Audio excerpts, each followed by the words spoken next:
always something to make you look around and say, hey, you know what? I live in a pretty great country. President Trump is calm, on point, on his game. And unlike the last guy, he is competent and coherent. Come on, man. We're not bending the knee anymore. We're here to take a stand for God and country. This is the Steve Gruber Show. Live from the heartland and fighting for you from the foxhole freedom, it is the Steve Gruber Show. Who do you want in your foxhole? Remember, the Steve Gruber Show can often result in extended periods of American pride, optimism, and uncontrollable enthusiasm about this country's future. Kicking off the live broadcast and Real America's Voice at MTN, reaching a growing global audience. Glad to have you on board. Here are three big things you need to know this hour. Number one, in eastern Russia, a massive volcanic eruption. Massive for the first time in almost 500 years. This right on the heels of a massive 8.8 earthquake in the same area. Number two, the tariffs, the economy, and the interest rates. They're all giving differing signals. The question is, which way are we really going? I'll take a look at that today, including comments from the mailbag. And number three, I simply cannot move off the biggest story of my lifetime. That is the calculated conspiracy to take down the 45th president of the United States by the 44th president and his team, and all of whom were aided by a cheerleading and compliant national media. What we know for sure and without any reservation is that the entire Russia-Trump collusion fairy tale was originally concocted to create a diversion from then Democratic candidate for President Hillary Clinton's very real email scandal, where she had a home server, a server at home, unsecured, is illegal, vulnerable to foreign hacking. 33,000 of her emails were intentionally destroyed, and her rightful prosecution was blocked by the FBI and its disgraced former leader, James Comey. The same guy that prosecuted Martha Stewart for not committing a crime, I might remind you. Comey is a genuine, 100% genuine dirtbag. More on him later, of course, as we always want to continue to show him for who he is. We have all seen the intel community assessments, the ICAs, that all came to the same conclusion prior to Election Day back in 2016, that Russia didn't really care who won, but figured it would probably be Hillary, and more, they didn't have the technical capability to pull off any meaningful damage to the U.S. elections. They didn't have the ability. Of course, then came one of the biggest upsets in U.S. political history, as Pennsylvania went first, and then Wisconsin, and eventually Michigan. The blue wall collapsed, and Donald Trump was elected president. That's when Barack Obama, who'd been briefed on Hillary's ultimate dirty tricks and deception months earlier, ordered the intel community to fabricate an entirely different assessment. And anyone who couldn't do that was excluded from the process. Either you bought in or you were kicked out.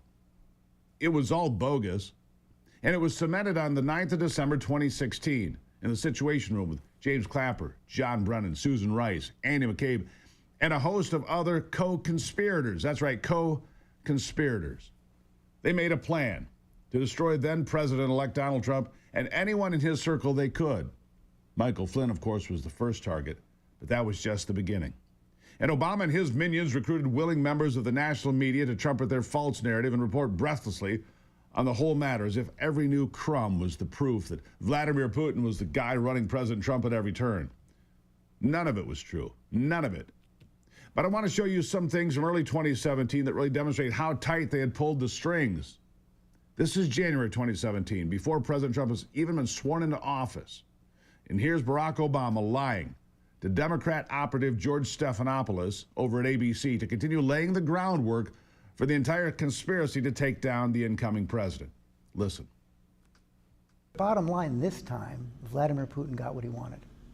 Well, look, I think that what is true is that the Russians intended to meddle, and they meddled. I'll be honest with you, George, one of the things that I am concerned about is the degree to which we've seen a lot of commentary lately where there were Republicans or pundits or cable commentators who seem to have more confidence in Vladimir Putin than fellow Americans because those fellow Americans are Democrats. That cannot be. Does that include the president-elect? Well, what I will say is that, and I said this right after the election, we have to remind ourselves we're on the same team. Vladimir Putin's not on our team.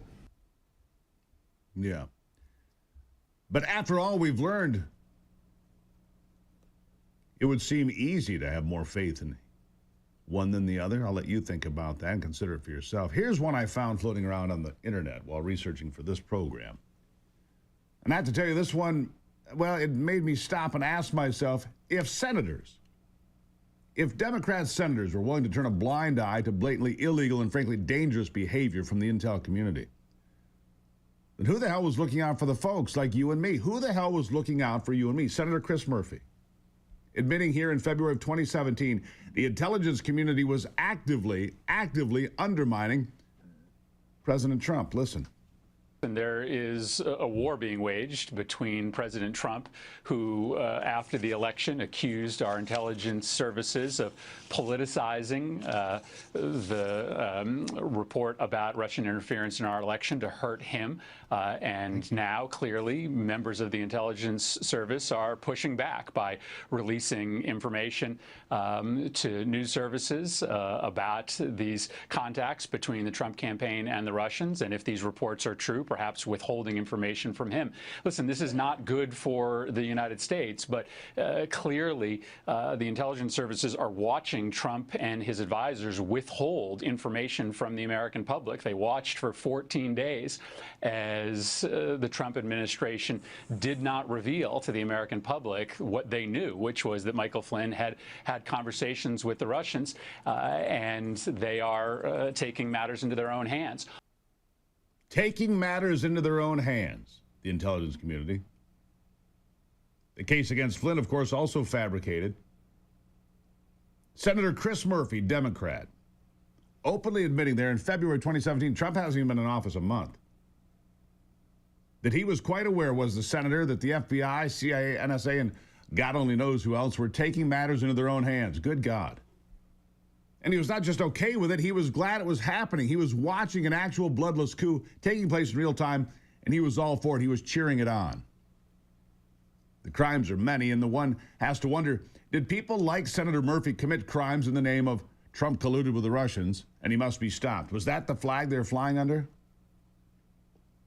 I'm waiting for the federal strike force to start executing search warrants, and hopefully they'll do that at dawn with dozens of agents sporting black boots and night vision like they did when they raided Roger Stone's house. Remember that? Which, by the way, turned up no evidence of any crime that I'm aware of.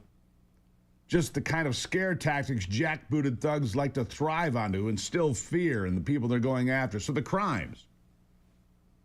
Let's look at those for a second. Conspiracy to defraud the United States, false statements to federal authorities, violations of the Federal Election Campaign Act, wire fraud, obstruction of justice, computer fraud, sedition, treason, and FISA violations just for fun.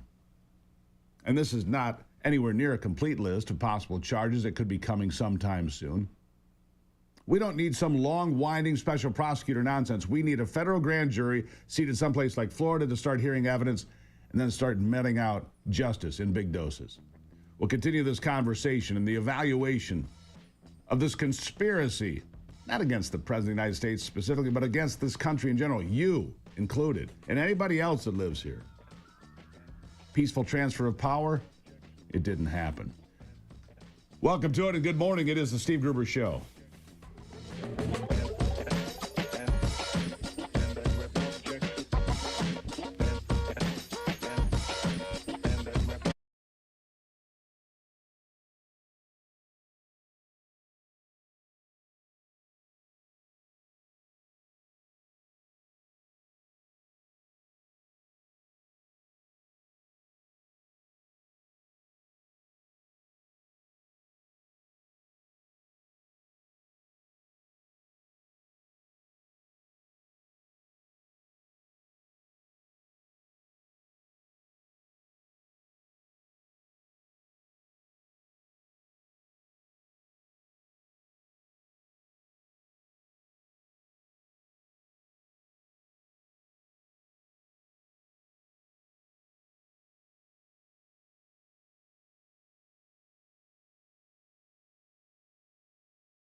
All right, back at it on a Monday. Glad to have you on board. It's the Truth Train. Look, we try to met it out and give you all the things you need to consider in a given day so you understand what we're dealing with, right?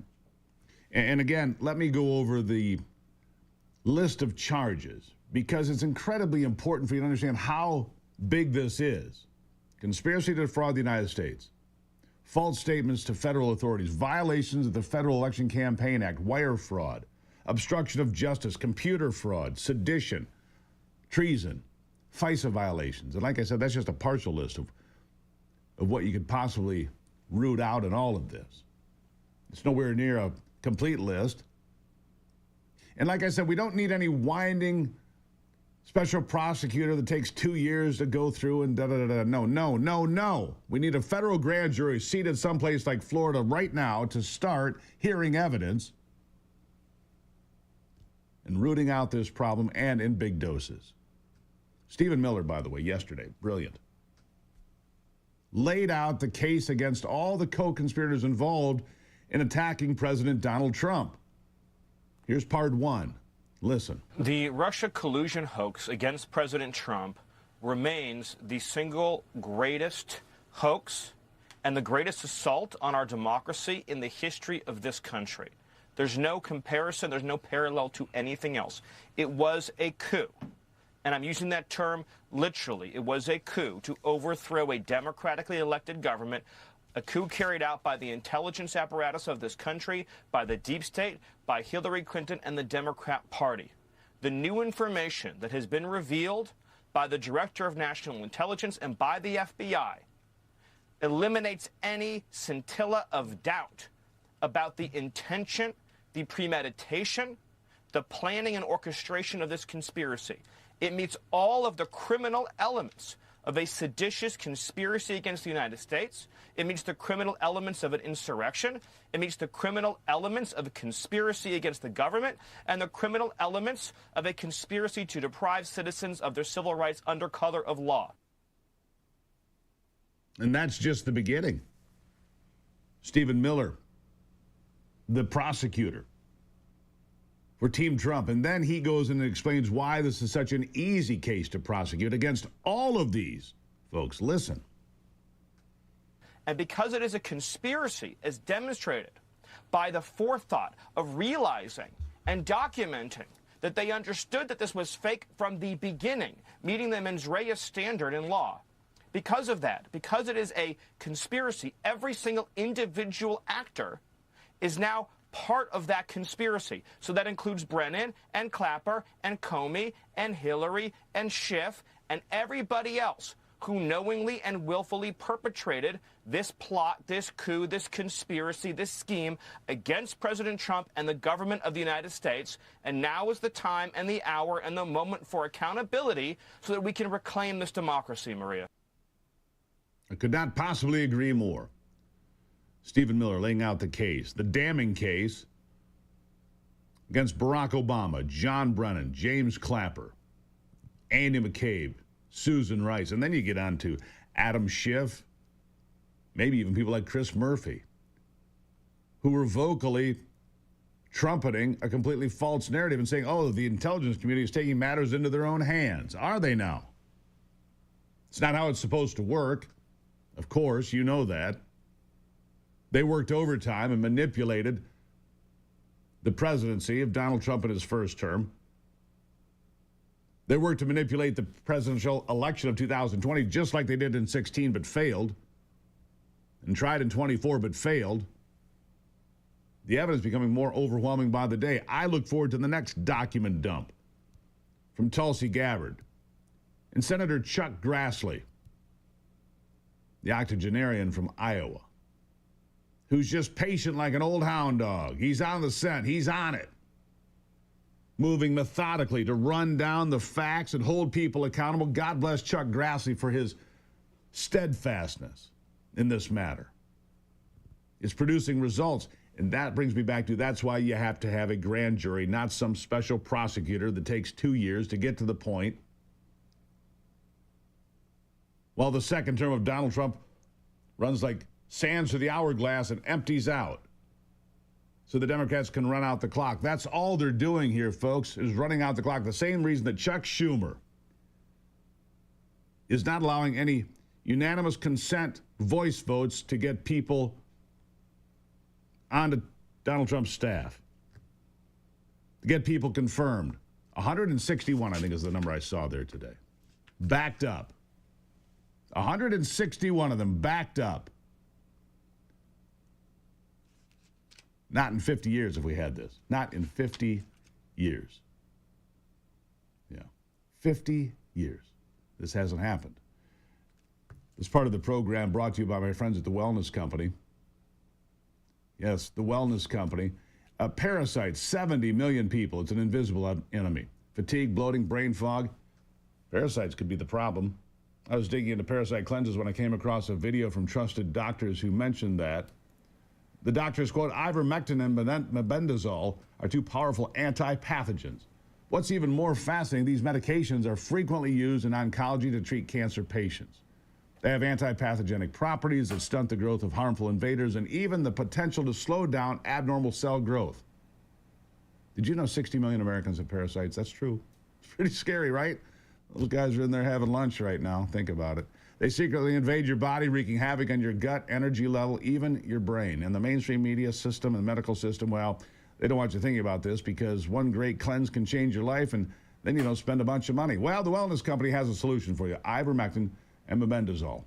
FDA-approved parasite solutions now combined in one powerful cleanse combo. Fill out a brief medical intake form. Get your 3-month supply. Lots of parasite cleanses on the social media world. Not the gold standard. It's here. Make America healthy again officially here in the Wellness Company, making it hard to get medications digitally accessible to you. Go to twc.health/Gruber. Use the promo code Gruber. You'll save $60 right off the top and get free shipping. twc.health/Gruber. The Wellness Company, my partner in good health, and yours too. I'll be right back.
Texas Democrats are on vacation today, apparently. They've fled the state. They've done this before. Whenever they don't like what the Republicans are doing, they flee the state. Well, the Republicans are putting out a new map for congressional districts, and the Democrats are screaming foul, of course. Well, you can't do that. It's not right. It's gerrymandering. Yeah, okay, so you're okay with it in California. California's Republican members of Congress represent 17%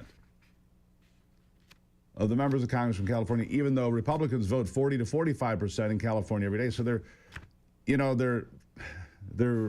being stripped by 2/3 of their representation, right? Or close. Anyhow, the GOP plan and the map would move Jasmine Crockett's home out of her district and slash Democrat seats. Crockett was asked to verify her address before Republicans unveiled the congressional redistricting proposal. Boy, is she mad, I can imagine. She's screaming, of course, she's always screaming mad. Mad as in crazy, as is she gone mad. A gerrymandered map proposed by the Texas GOP would kick firebrand Democrat Jasmine Crockett out of her own district and likely add more House seats to the Lone Star's Republican delegation. The redistricting proposal could net 5 seats, maybe.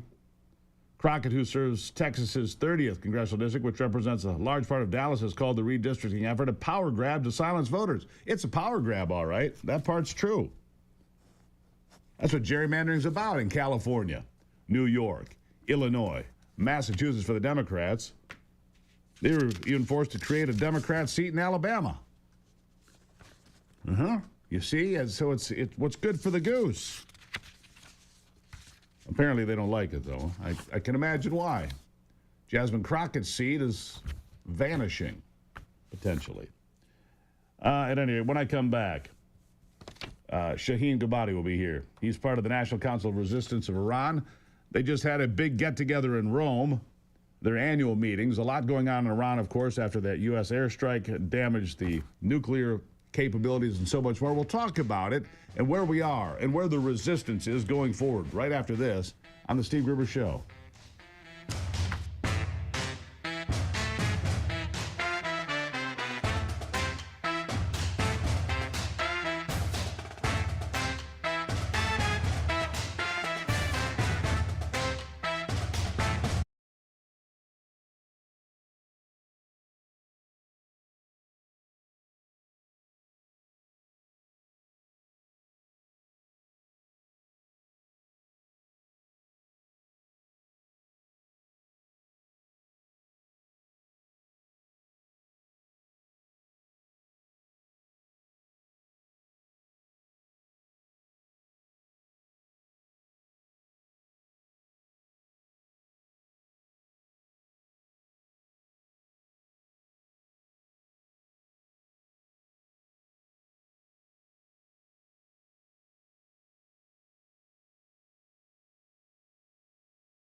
All right, let's pick it up from there.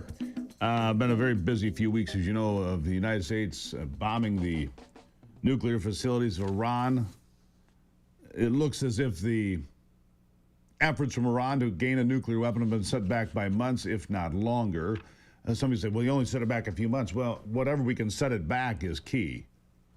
Nuclear weapons in the hands of the world's chief sponsor of terrorism state sponsor of terrorism, specifically not a good thing. Joining me now, Shaheen Gobadi. He's a U.S.-educated nuclear engineer, a member of the National Council of Resistance of Iran, part of Iran's parliament in exile. They just held meetings in Rome, and he joins me now. Shaheen, nice to have you here.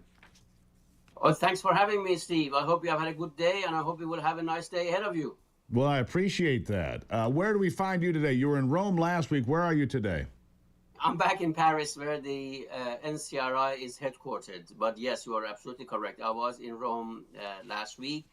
We had two major events in Rome last week. The first one was in the Italian parliament, in which Madame Mariam Rajavi, the president-elect of the National Council of Resistance of Iran, was invited, and she addressed a high-profile meeting attended by dozens of Italian prominent members of parliament and senators from various political groups, as well as Charles Michel, who was the president of the European Union Council until 2024, and Linda Chavez, who was the director of public policy of the Reagan administration. And the theme was basically the human rights situation in Iran and the prospects for change.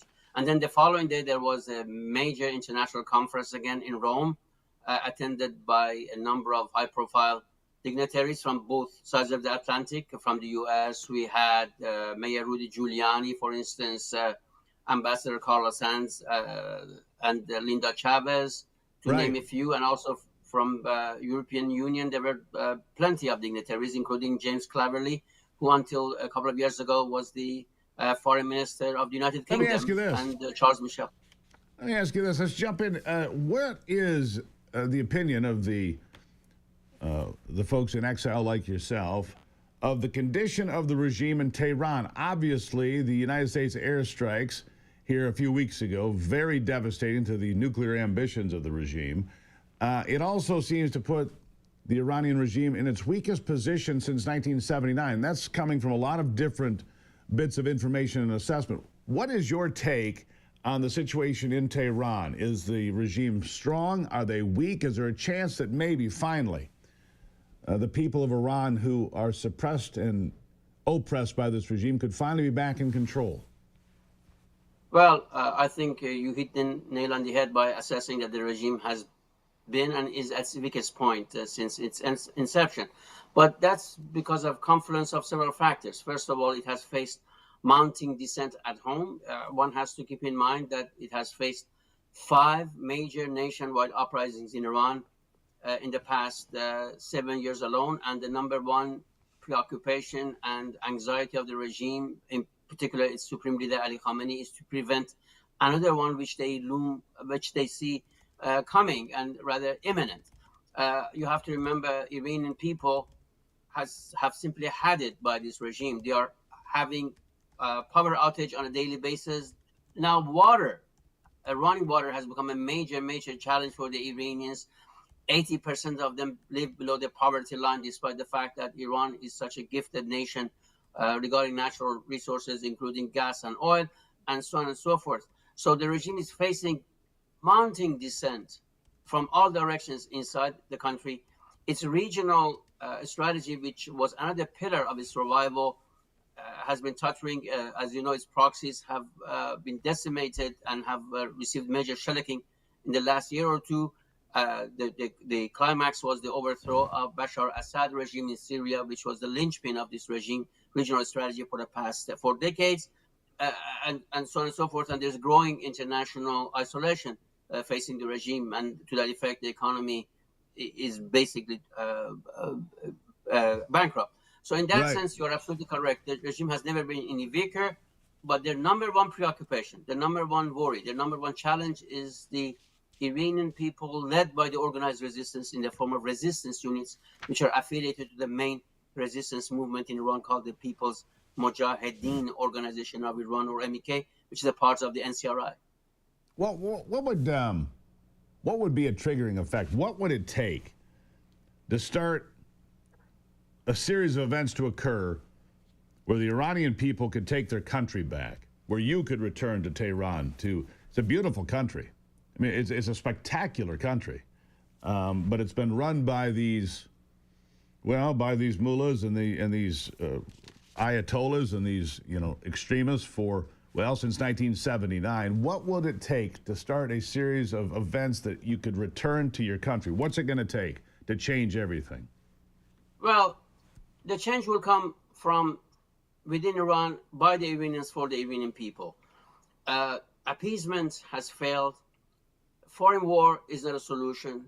We have always maintained that the solution is the third option. That's regime change by the Iranian people and the organized resistance. This is the point that Madam Mariam Rajavi, the president-elect of the National Council of Resistance of Iran, has been emphasizing for more than 2 decades. And I think what we have witnessed, particularly in the past few months, very much once again validify the accuracy of this assessment that this is the only solution for a regime change in Iran by the Iranian people, for the Iranian people. Now, so the change should come from within, by the people, with the organized resistance at its core. But what can the international community do or should do? First of all, they should stifle the regime's economic sources, because any penny, any dollar that this regime gets is either used for suppressing the Iranian people or to finance terrorists or to go for the nuclear bomb. Number two, the regime should be held accountable for all its crimes, in particular its leaders, in international arena. But most importantly, I should emphasize this, Steve, is for the world in general and the United States in particular to recognize the right of the Iranian people and the organized resistance to overthrow this regime and establish a democratic republic. This is very, very important for the world to come to this realization that they should be vociferously adopt this policy that the Iranian people and the resistance have all the right in the world to bring about this regime change by themselves, for themselves. And to that effect, again, as Madam Mariam Rajavi has said time and again, as it was said in a big international conference, annual conference in Rome, we do not seek boots on the ground.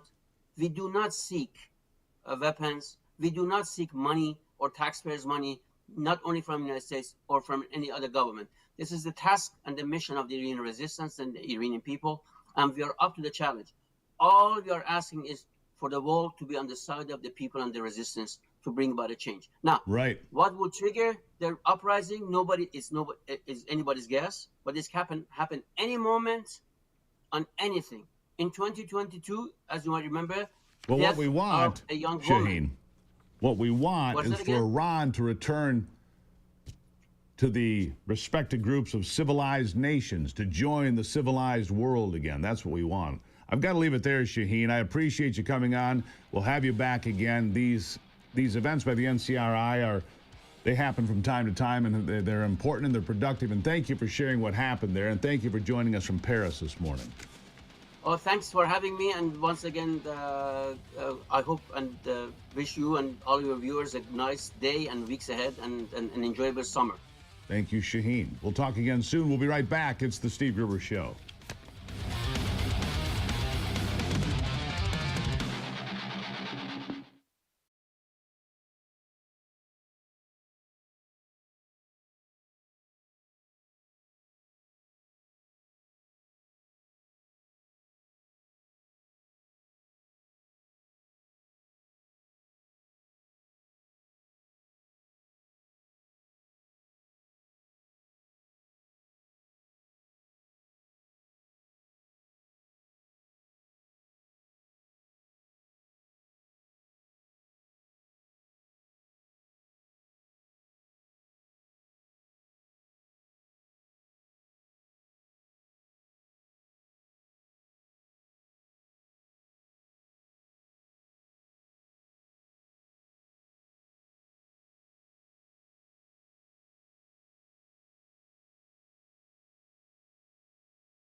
Getting back to the conversation now, and always looking out for you as a consumer here, trying to find you the best products possible. One of the products I've used for years now is Patriot Mobile. America's only Christian conservative wireless network is Patriot Mobile. They've been good friends of mine. They, of course, are here on Free for All Fridays. The Patriot Mobile Common Sense Hotline powers that conversation every week. Joining me now, Scott Colbert. He's the Chief Marketing Officer at Patriot Mobile. Scott, nice to see you again.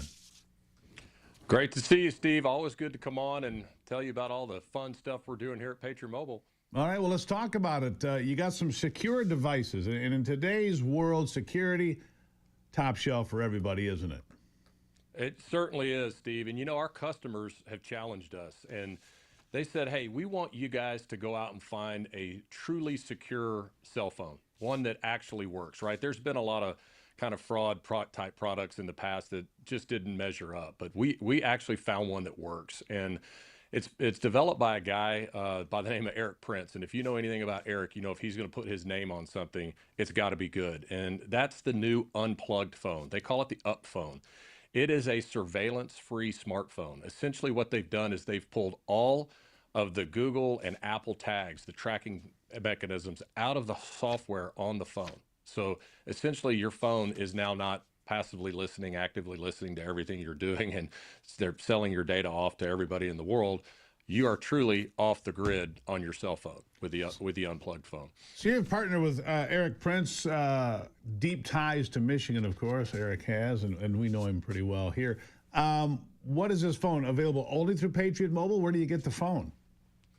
You can actually get the phone through their website. If you just Google the unplugged phone, but we also sell it at Patriot Mobile. If you go to patriotmobile.com, click on devices or phones, and you'll see we sell the unplugged phone. We sell a lot of them. And if you happen to have an unplugged phone already, or if you buy one through their website or wherever, you can still activate that on Patriot Mobile. Just give us a call at 972-PATRIOT. We'll get you fired up on our network, and then you'll have the best of both worlds. Yeah, I do happen to have one, now that you mention it, which I'm glad to say it's sitting right over here. That's good news. More opportunities for us to do work with Patriot Mobile, which I always appreciate. All right, so you're involved. I know this because I've got it on my calendar for next month, or maybe it's 2 months down the line, but Jason Aldean will be making his way all over the country. You guys are sponsoring the Jason Aldean Tour and a veteran giveaway as well. Tell me about that. Must be a lot of fun for you. It's been a great time so far, Steve. We've hit the road with Jason Aldean and his guys, and I'm telling you what, it is an amazing show. I'd like to invite all of you guys out to join us when we're up there in Michigan for sure. But listen, everybody knows what Jason and his band stand for. They took a stand for freedom with the Try That in a Small Town deal. They started a podcast. We want to support these guys because they stand for what we stand for: faith, family, and freedom. They also stand solidly for our veterans. So what we've done in kind of conjunction with this tour, we've started a contest. We want to honor and support our veterans.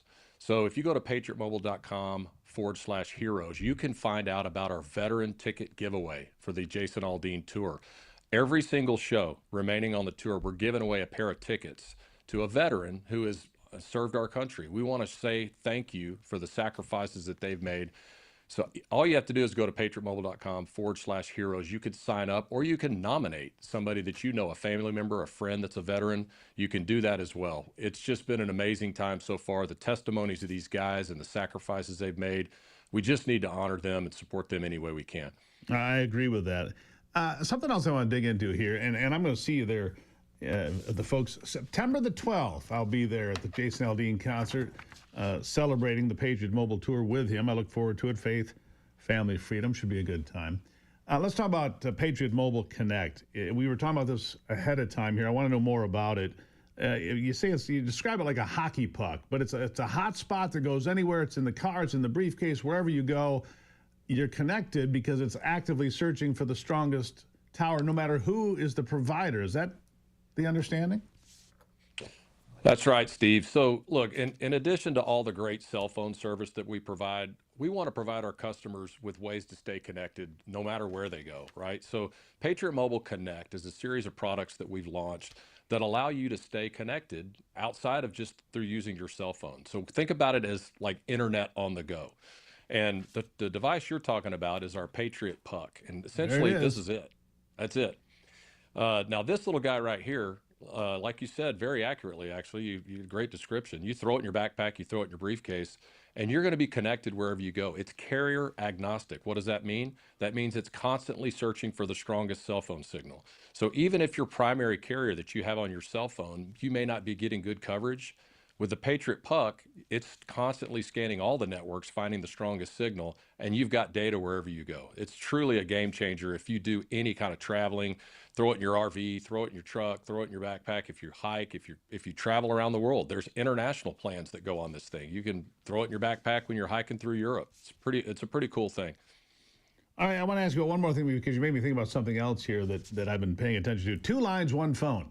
You can have 2 lines in 1 phone, and they're different phone numbers. So you could have, if you're getting just buried with garbage calls on your work line, you're like, man, that's killing me. You can have 1 personal line, 1 business line, and they're separate. So you can give out a business card that you don't, you give to business people, but you don't give to people you don't want to be able to get a hold of you all the time. Is that the way that works? That's exactly how it works, Steve. And essentially, it's the Patriot Mobile One product you're talking about. Because we have access to all 3 of the major networks, we can do something truly unique. This is something that any of the big 3 carriers can't do. They can certainly put 2 different lines on a single smartphone, but you're going to be on a single network. You're going to be on their network. We can put 2 different lines on 2 different networks on a single smartphone. What that means is as you travel around and your primary line is in a weak coverage area, your secondary line is on another network. Right. Meaning you're going to have coverage wherever you go. This is a game changer for sure. And like you said, if you want to divide your work and your personal lines and not have all that intermingling, you can do that easily on a single smartphone. That's the way to do it. And you can find out about all these possibilities. A phone that they can't find, an extra line that you don't have to be found on. PatriotMobile.com/Gruber or 972-PATRIOT, like he mentioned just a moment ago, did Scott. PatriotMobile.com/Gruber or 972-PATRIOT. Get a first month free. Scott, I got to run. Thank you for being here. Thank you, Steve. Look forward to seeing you in Michigan. Thank you so much.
right, so Laura Loomer.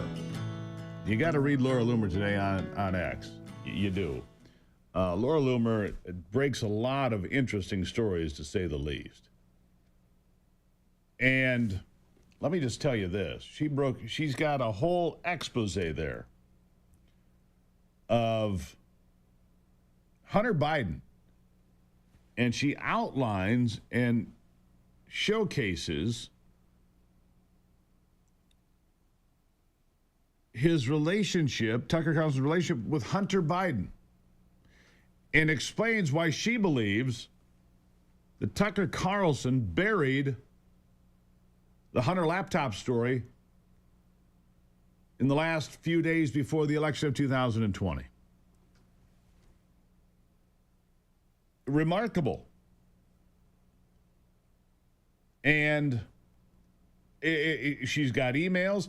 Apparently, Tucker Carlson asked Hunter for a letter of recommendation for his kid, Buckley, to get into Georgetown, which Hunter Biden did, and Buckley got in. And now Buckley Carlson is on the communications staff for J.D. Vance. Remarkable, right?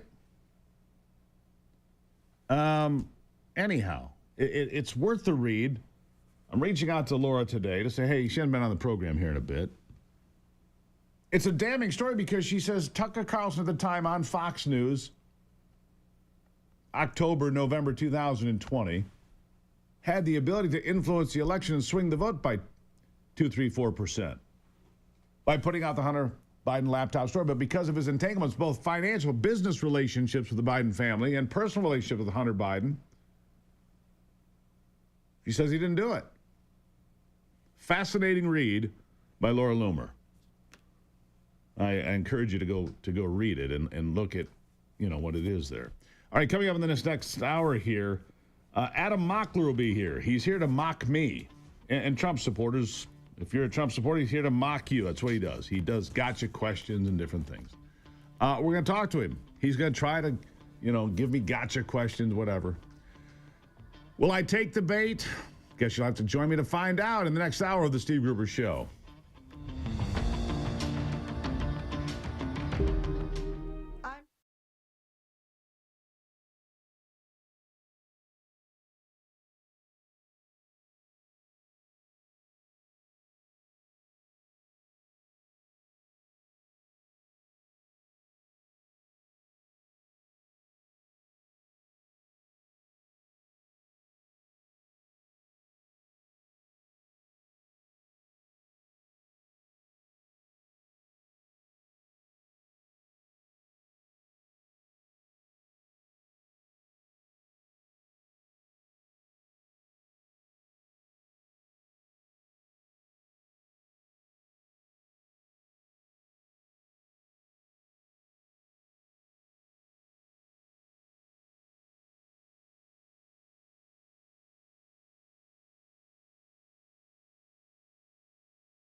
There's always something to make you look around and say, hey, you know what? I live in a pretty great country. President Trump is calm, on point, on his game. And unlike the last guy, he is competent and coherent. Come on, man. We're not bending the knee anymore. We're here to take a stand for God and country. This is the Steve Gruber Show. All right, welcome to it as we kick off another hour here from the No Panic Zone, fighting for you from the foxhole of freedom. Who do you want in your foxhole? Well, you want the Steve Gruber Show, that's for sure. Live in all 50 states and around the world. It's a dirty job, but I'm willing to do it. Are you ready? Here are 3 big things you need to know this hour. Number 1, in Cincinnati, one of the victims of the brutal beatdown, suffering a severe head injury. She slowly recovers from that mob violence that sent several white folks to the hospital. They were hate crimes. We'll talk about it. Number 2, the Corporation for Public Broadcasting, one of the funding arms for PBS and NPR, announcing that it's beginning the process of shutting down permanently after the big, beautiful bill got passed and defunded them. And number 3, the tariffs, the economy, and the interest rates, they're all giving differing signals. The question is, which way are we really going? I'll take a look at that right now, including comments from the mailbag as well. But we're going to start right here. Howard Lutnick, spelling out the success of the trade deals orchestrated by President Trump. Here's what he said yesterday. Listen. Sure. So there's 4 buckets I want you to think about.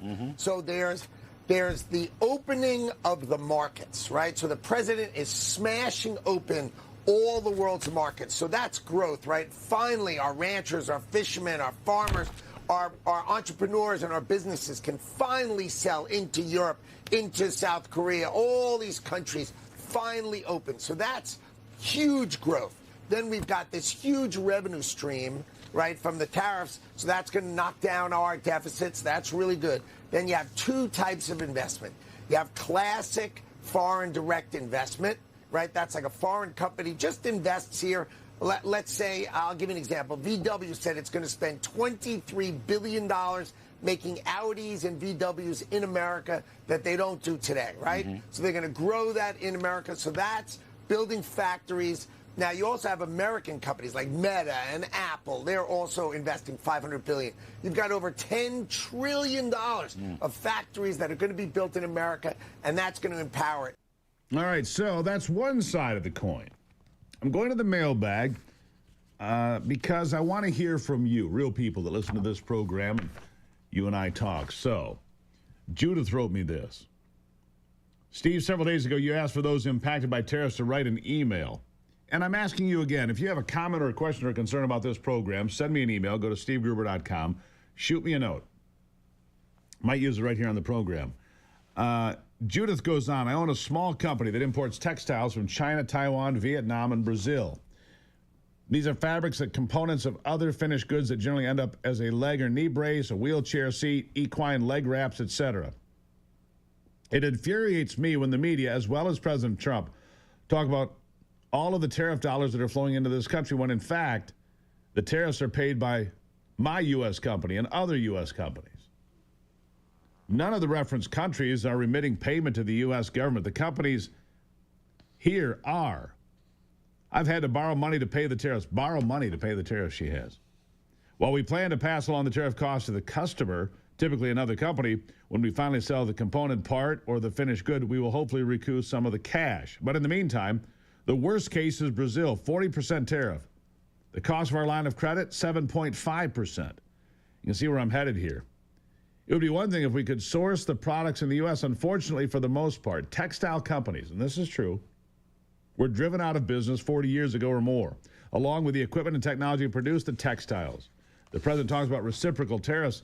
In the case of Vietnam, U.S. can sell goods at 0 tariff. However, goods coming to the U.S. from Vietnam are assessed at a 15% tariff. I fail to see the reciprocal in that. Thanks for the opportunity to share, Steve. I like your show.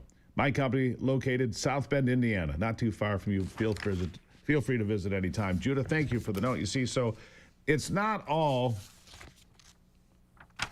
flower and roses and honey and all that. Hi, Steve. My name is Paul. I'm a big fan of your show. I'm a small business owner, 2 large U.S. companies that I buy raw materials from.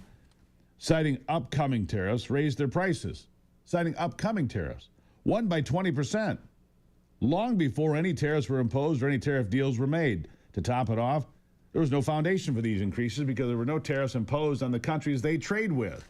Huh. Just another way to be able to raise their profits while trying to look innocent and blaming their outrageous behavior on President Trump. Keep up the good work. We're praying for you, Paula. So here we are looking at the impacts, right, of the tariffs. And you heard Howard Lutnick there, but you also hear from real people like you. Again, if you're being impacted by tariffs, I want to hear from you, good or bad.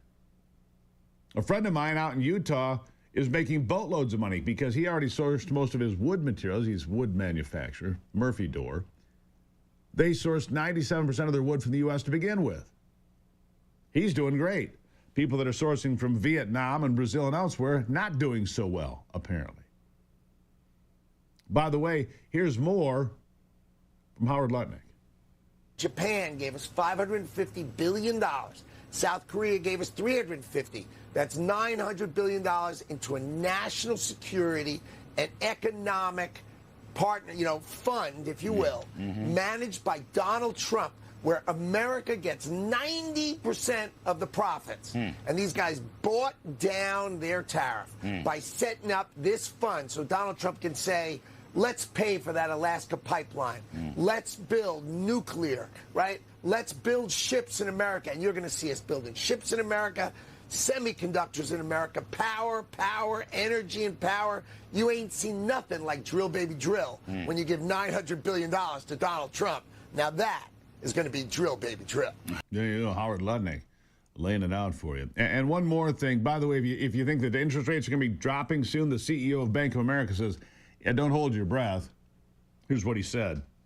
Next year, the Fed will start cutting and bring the Fed funds rate closer to what would be a more normal rate, around 3%, 3.5%. So even though we saw this really kind of astounding dissent by two members of the Fed saying we do need to move on interest rates, your prediction from your economists is that that's not appropriate at this time. They don't think they're going to move. Now, the market says they're going to move in September, maybe twice this year. The market was at 7 times 1 point this year. Now they're down to 2. Then they're down to 1. Now they're up to 2. This is going to move around. But the reality is two things people should really keep in focus. One is until the inflation's out of the system, the Fed's going to be very careful, and that's what they said. And then secondly, the rate we're going to go to is a rate that is more normal than pre-global financial crisis, more of a 3%, 3.5% rate, which actually means the American economy is probably functioning better, frankly. It's functioning better, but it's going to be a while. Do not hold your breath because the interest rates are not dropping anytime soon. Support for today's program comes from PuroClean's Veterans Initiative, PuroVet, investing in our nation's heroes by helping them own and operate thriving local businesses. If you want to find out more, if you have a vet in your life, call 855-PURO-VET, 855-PURO-VET, or go to purovet.com. It's putting veterans at the front of the line for a chance to own their own company, contribute to their community, and build back better. Yeah, where'd that come from? Where'd I hear that once? Well, we're actually doing it. purovet.com, check it out. I'll take a break and be back. Don't worry, still to come, Adam Mockler will be here. He's going to try to mock me. Well, we'll see how he does. I'll give the kid credit. He's not afraid to go into enemy territory and play a road game. Good for him. I'll be right back.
Well, as we kick off another big week, man, it's another big week on tap here at the program. Glad you're along for the conversation. My next guest, Dr. Joseph Varon, is the Independent Medical Alliance President and Chief Medical Officer there. Now, the Independent Medical Alliance is a nonprofit 501c3 organization. It's a coalition of physicians, scientists, and other healthcare professionals. They're united by a mission to restore trust and transparency in healthcare, and wouldn't that be nice? And they're giving a strong endorsement for Congressman Gosar's bill to roll back mRNA drug company liability protections. Here's the point. If these mRNA vaccines are so safe, why do the drug companies need immunity from liability? Doctor, welcome to the program. Thank you for your invitation. Pretty easy, straightforward question. If these vaccines are so safe and so wonderful, why does everybody need to be protected from civil liability? And your answer? Now, that's a big question. I mean, if there was such a amazing protection of these vaccines and they didn't harm anybody, why do they need to be protected? Well, that's a good question. All right, so what is your experience with these vaccines? Tell me your doctor-patient experience with people you've seen that have had maybe negative results from using this product. Tell us about it. Unfortunately, to date, if you come to my office, more than 50% of the patients that I see in my office are vaccine-related injuries. I never expected in my life to see something like this. 50% of what I see in the office are people that have had some adverse event to one of these vaccines. So your practice is in Houston, Texas. So you get a pretty good cross-section. Men, women, young, old, short, fat, whatever, right? Doesn't matter. You get a cross-section of patients. What is the most vulnerable group that you've seen? Or is it just random about who was hurt by, in your estimation, by these vaccines? I've seen them all. I mean, the most vulnerable, we know it's mostly kids. It's mostly the children, which, curiously enough, are the ones that have the least chances of getting in trouble if they get bad COVID. But I've seen them everything. I mean, for example, just to give you an idea, I saw a 25-year-old man just a week ago that came to my office with Parkinson's disease. Parkinson's disease, which, it's an illness that usually occurs in the elderly at 25 years of age after the vaccine. And you equate this to being from mRNA. How do you get to the cause and effect, doctor? Or is it that's relational? That's a beautiful question. And people says, how can you tell? Well, there are a few tests that we do, blood tests, but the number one thing that people tell you is, I was a normal person before the vaccine. And after the vaccine, all of these other issues have happened. That's the one thing that you cannot fight. Yeah, I had a terrible reaction to the vaccine for the first time in my life after I got the first shot. Because, look, we weren't going to do it. But then my daughter, who was a sophomore in high school, came home and said, look, I need to get the vaccine because basically they put you in a room by yourself and isolate you, a few kids, and they treat you terribly and they don't give you any freedom at school. They basically locked them in a room and said, you need to stay in here and study hall all day, which is completely useless. So we ended up doing it. The first shot for me gave me this weird lightheaded feeling. A couple of days later, I thought it was new glasses that I had. I'm like, because I was out in the sun, I didn't know what it was. The second shot, I had vertigo so bad I could not sit up straight. So I called my doctor, a conservative guy, and I don't blame him. I mean, he's getting the same information on his computer that doctors get, and here's what the latest information is every day, right? But I had vertigo so bad I had to get this product called Antivert. It's a prescription medication for vertigo. You probably are quite aware of it. And I said to him, I said, doctor, I have to get a prescription medication to combat what I got from the vaccine. He goes, I guess. He was surprised by it. I later got COVID, had vertigo, horrible bad again. I never had that before in my life until that shot. So, and that's a pretty mild thing. I can overcome vertigo. There's a prescription for it. I was able to come through it. But for other people, fireworks, what about the injury, the heart injuries? Do you see those? We're seeing a lot. We're seeing a lot, particularly in young individuals. And again, just like your doctor, I believe in what we were hearing at the time, that these vaccines were safe and effective. And, I was one of the first ones that actually got it on myself. But then within a few weeks, I started to see, hey, they are not effective because we're still seeing people coming in and getting COVID. And then for sure, they are absolutely not safe because we're seeing people getting in trouble. And it's every day, day in and day out.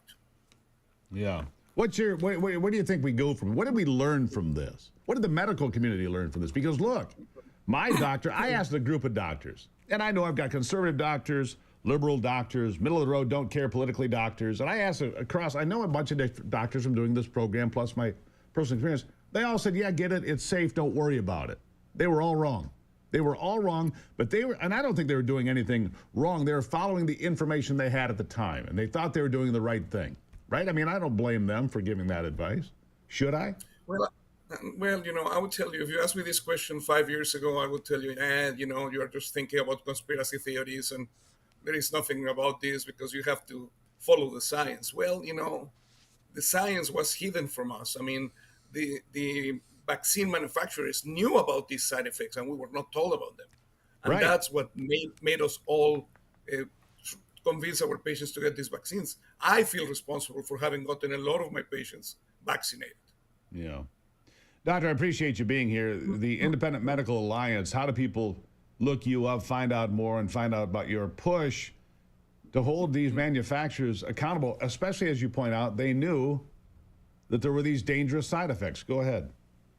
Yes, so you can go to our website to imahealth.org. Again, imahealth.org. You will find there a lot of useful information. We have lots of protocols. We tell you what to do, not just for COVID-related illnesses, but some other illnesses, and how to be part of our group. There you go. imahealth.org, imahealth.org. Dr. Joseph Varon, thank you so much for being here. Good stuff. Thank you for having me. Really appreciate it. Look, like he said, if it's so wonderful, if this mRNA technology is so wonderful, why do the pharmaceutical companies need to be protected from liability? I think that's pretty much a nonpartisan conversation. All right, coming up in just a moment, Adam Mockler's going to be on the program. He's a young guy, 21, 22 years old, whatever he is. Dyed-in-the-wool Democrat. Makes fun of Trump supporters. He's going to try to give me gotcha questions. He's going to try to mock me as Mr. Mockler. That's fine. He'll be up in a moment. We'll give him his platform. We'll have fun with it. And be back on the Steve Gruber Show.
Well, what an eruption in far eastern Russia, Kamchatka Peninsula again. This is where this 8.8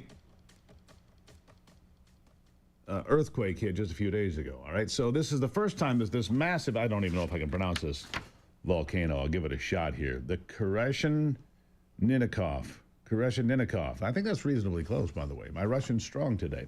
The volcano located on Russia's far eastern Kamchatka Peninsula. That's where the biggest moose in the world live. That's why I'm familiar with the fishing there is supposed to be out of this world as well.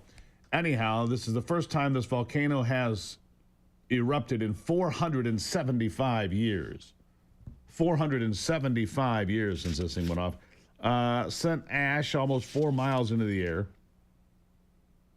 It is on the Kronatsky Reserve. I got that, Kronatsky Reserve. How's my Russian today? Pretty good? Good. The plume spreading eastward. It'll be coming across the Pacific, of course. But you wonder, this is the first historically confirmed eruption of this volcano in 600 years. They say it happened 475 years ago in 1550, according to the Smithsonian Institution's Global Volcanism Program. But they say in Russia it might be 600 years. So anyhow, they're looking into it. It will impact weather on this side of the pond. the Pacific Ocean if it continues to drift this way. Anyhow, we'll keep an eye on that. Discover what makes American citizenship unique and why it's in decline in a free Hillsdale College online course. Renowned historian Victor Davis Hanson explores the foundations of American freedom, the responsibilities of self-government, and the cultural forces eroding our shared values today. Victor Davis Hanson, brilliant. With powerful historical insights and modern analysis, Hanson reveals how reclaiming the principles of the founders can restore our nation's civic strength. Enroll for free and gain the knowledge to defend liberty for future generations. Go to Gruber for Hillsdale now and join me in defending freedom and learning about our incredible country. GruberforHillsdale.com. It's free. It's the best thing you're going to do today. Look, you want to help the economy? Get something for free from Hillsdale College. All right, when I come back, Adam Mockler will be here. He's going to try to tear me down. I'm ready for it, I think. Never met before. We'll have him after the break. It's a free speech platform. We invite everyone. Free speech above everything else. I'll be right back.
All right, back at it now. I am just shocked. I am totally shocked. Adam Mockler, Gen Z YouTuber, contributor to Midas Touch. 2 million followers across platforms with 1.4 million YouTube subscribers, 50 to 60 million monthly views. And he chickened out? He pulled a no-show? He's not here? He's here to mock me and tell me why Trump is bad and and Trumpers are bad and I'm wrong and so on and so forth. He was here to mock me. What did he go back and review sections of the program and realize that I embrace free speech and I love America and I'm welcome to have opposing views on the program, and he just pulls a no-show? Adam, seriously? You pull a no-show on me, son? That is very impolite and frankly unprofessional. Very disappointed in you right now. We'll see what happened. It'll be oh, my booker did this. Really? You know this thing about soft skills, isn't that what they call it, Ivy? Soft skills. You show up on time, ready for work, with the things you need to do the job. You don't just not show up. This is why your generation has trouble sometimes, because you guys don't, Gen Z people. Good Lord. Adam Mockler calling. Hello, Adam? Wait. Adam Mockler, please. Hello? Oh. Adam Mockler, please. He's just not there. All right. There you go. Typical liberal. Typical socialist. Fails to show up, makes me do all the work. Ha! Typical. All right, so speaking of woke, right?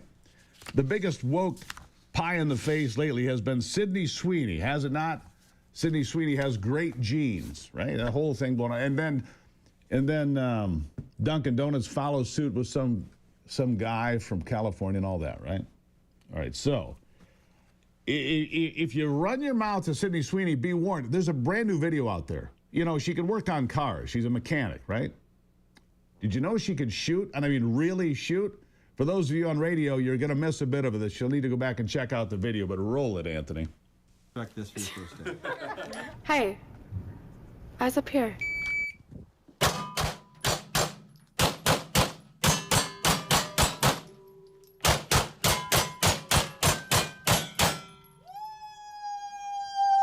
Whoa! Wow. 9:21. Oh my God, girl! Your first time? That was really good. You're going dog nuts. I mean, Reading, girl. Yes. Sydney Sweeney has great splits.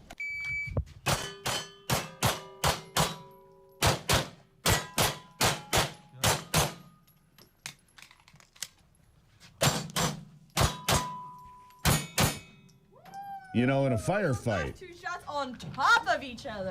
In a firefight. See what I did there, right? She's pretty strong. No question about that. Handgun, taking on the silhouette targets. Bam, bam, bam, bam. Double tap, double tap, double tap. You know how else can do that? Ivy can do that pretty well. She's better at it than I am. Pretty remarkable, though. I mean, come on, Anthony, you got to tell me. You're impressed by that.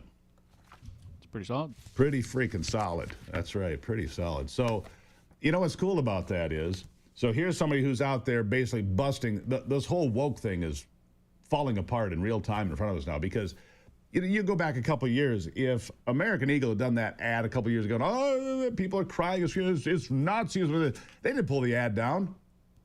They watched their stock soar. Apparently, Ivy told me that these jeans are sold out because they're selling so well, because the ad campaign is just killing it. So that's how you know that this whole woke nonsense is dying, because they're not backing down. They're not apologizing. They're not taking the ad campaign down. They're saying, hey, look, she can fix cars, she can shoot guns, she can wear jeans. Yeah, and she's blonde-haired and blue eyes, and we're okay with that. It's okay to be attractive again. Did you see that? It came out that she's also a registered Republican. I didn't know that. Yeah, like a thing about it came out. Well, and so she is. I've never been a member of any political party. I don't, that. But that's interesting. And, I was listening to Megyn Kelly over the weekend on her podcast, she's very entertaining to listen to, I think. And she was defending us. It's about damn time. I can't actually use the language that Megyn used, potty words. And this is a family program, of course. Anthony never hears me use potty words here ever, right? So, not even in the commercial breaks. So but anyhow, defending the same thing. It's okay to be attractive again. It's okay to say, look, that is an attractive human being. That's a pretty person. And the guy I don't know who the guy is. There's some guy came out in the Dunkin' ads. What is his name? Gavin Casalegno. Another ad, the summer I turned pretty. He's the king of summer now, and he mentioned something about genetics as to why he's that color. So Duncan, I think they're based in Massachusetts. So this is an East Coast company, right? They don't care either. They're like, hey, let's ride that train, because the people are like, hey, finally, we're back to attracting people. Victoria's Secret, take note. Bring the angels back, not the dump trucks.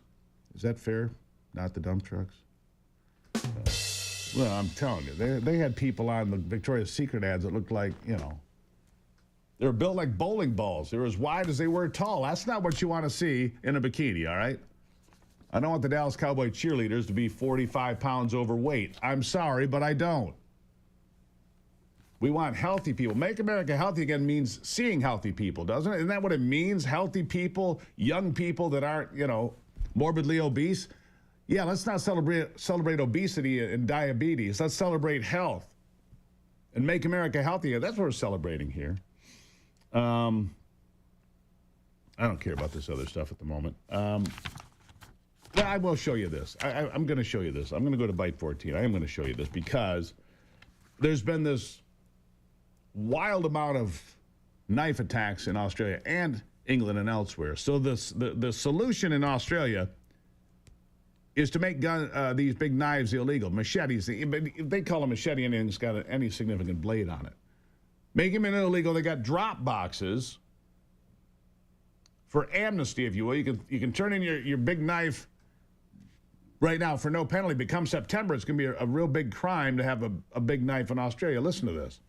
Outside the Victoria Police headquarters on Spencer Street, a purpose-built bin for a weapon wreaking havoc. This is very important. Those knives, those machetes, create enormous damage. Come September 1, it will be illegal to own a machete, and this is where Victorians are being asked to drop them off during an amnesty period that will run until November 30. We've done this because we want to get these knives off the streets because these knives destroy lives. Mm-hmm. These knives destroy lives. All right, so it is. Doesn't Australia have some of the most dangerous animals in the world? Yeah, like 9 of the world's most poisonous snakes. The dingo stole my baby. Yeah, all that. The dingo stole my baby. By the way, the dingo did steal her baby, even though she spent time in prison. They later found the kid and the remnants of the They're going to be stealing a lot more if people can't fight off the dingoes. Yeah, in the dingo den. It's a good name for a bar, by the way, the Dingo Den. Look into it. We'll take a break. No Adam Mockler. Adam, you got to show up to work on time, son. Adam Mockler. Ha! I'll be right back.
Back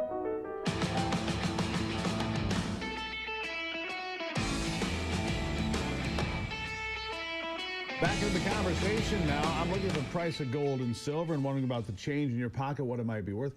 Look, we do this on a regular basis here. Coins at stevegruber.com. If you got coins or collectibles of any kind, Tom Colson from Liberty Coin Service joined us here on a regular basis to talk about precious metals, what's going on, and to take a look at some of the things that you sent in. We've got several today we're going to talk about. Tom, welcome back to the program. Good morning, Steve. Thank you.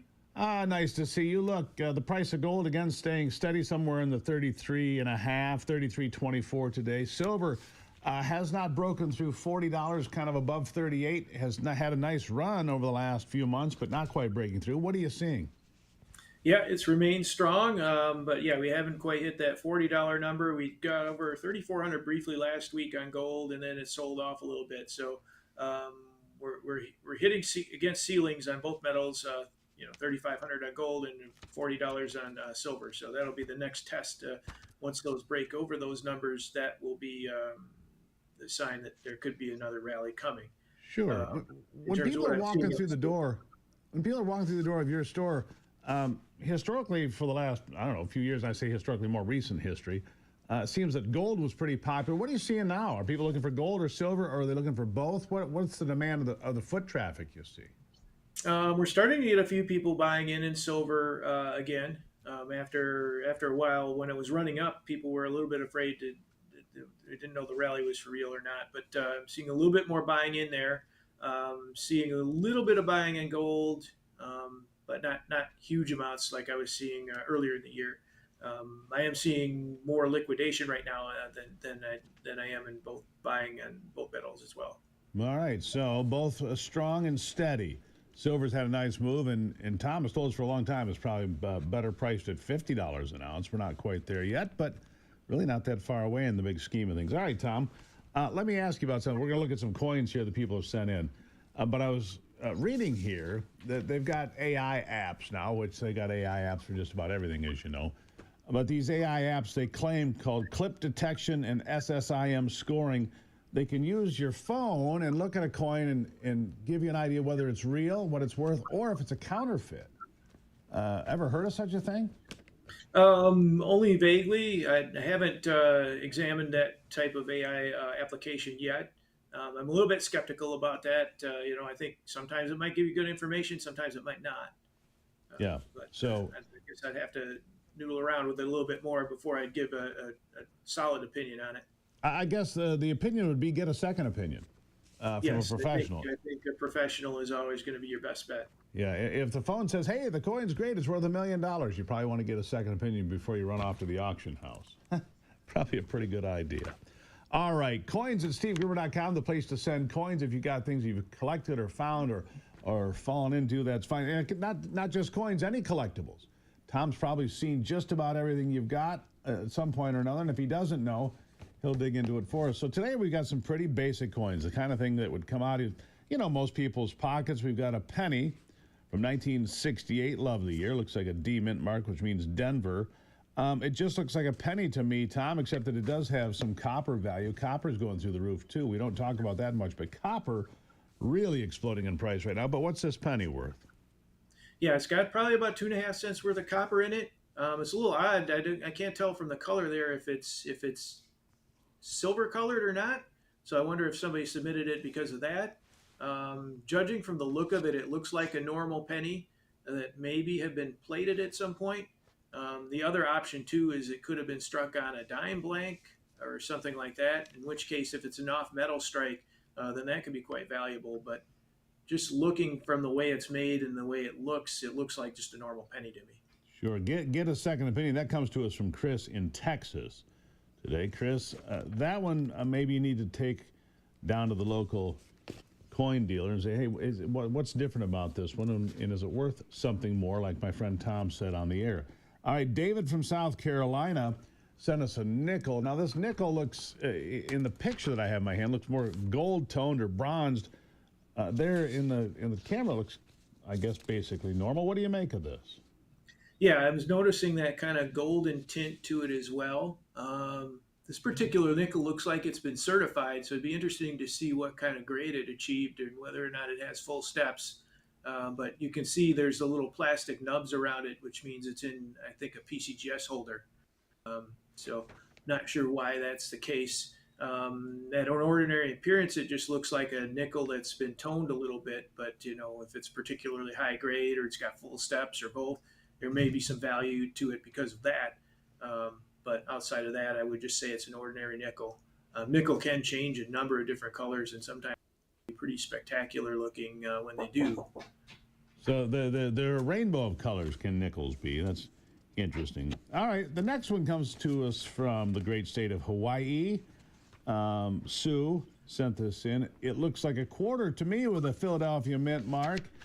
Man, I got some of those dollar coins over the weekend that have presidents' heads on. Those are pretty cool. They don't really circulate much, but they're pretty cool. Anyhow, tell me about this quarter. Well, that looks like a Connecticut quarter. I don't see anything particularly unusual about it.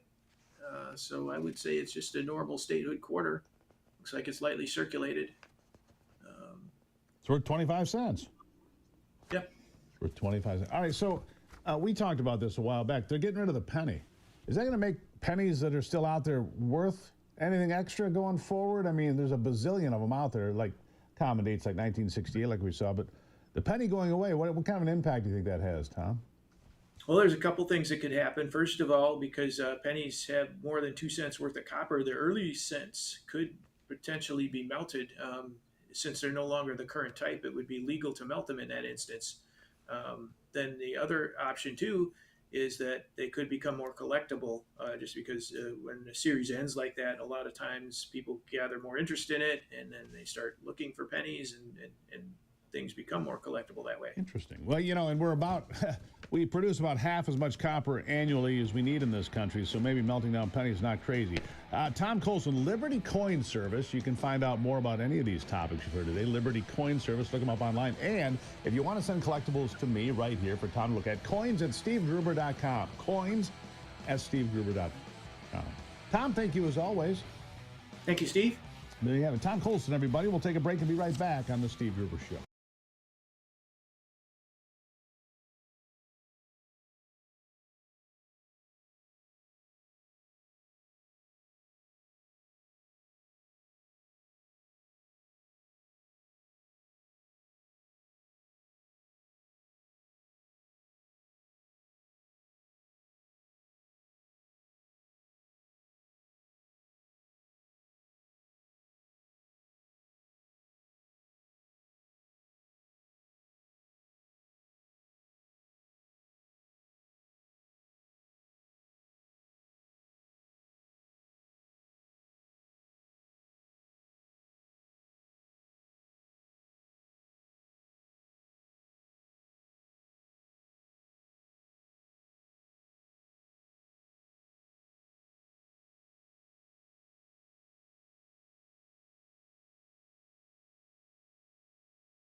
Let's check in on sports now with Brock Palmbush.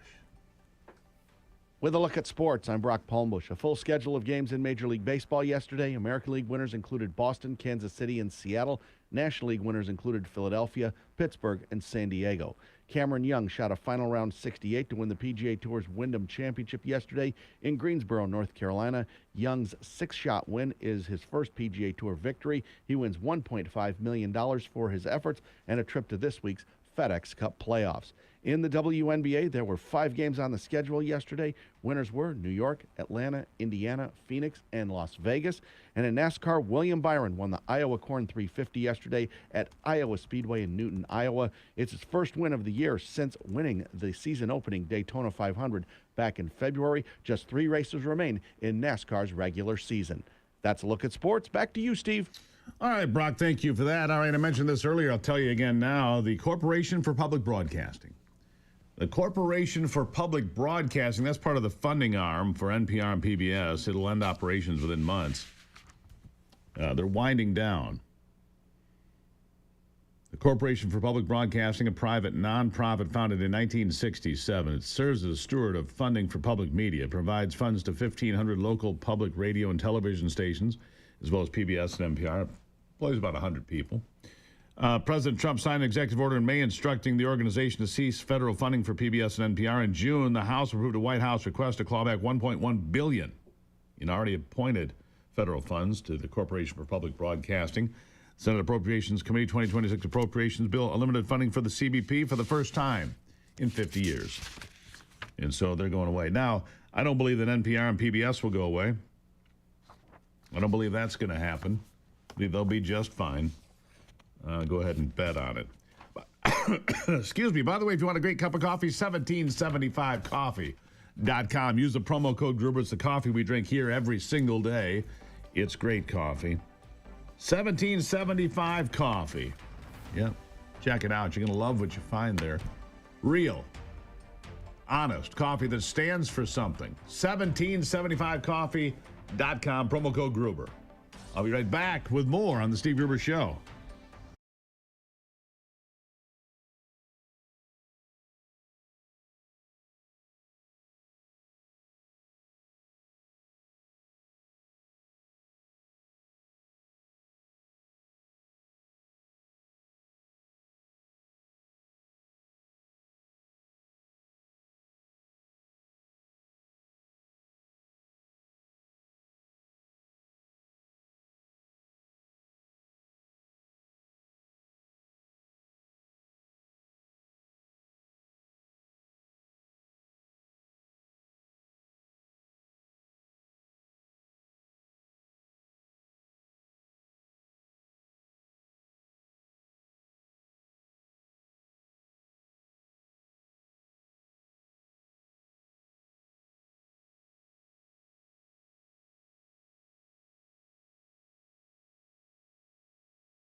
always something to make you look around and say, hey, you know what? I live in a pretty great country.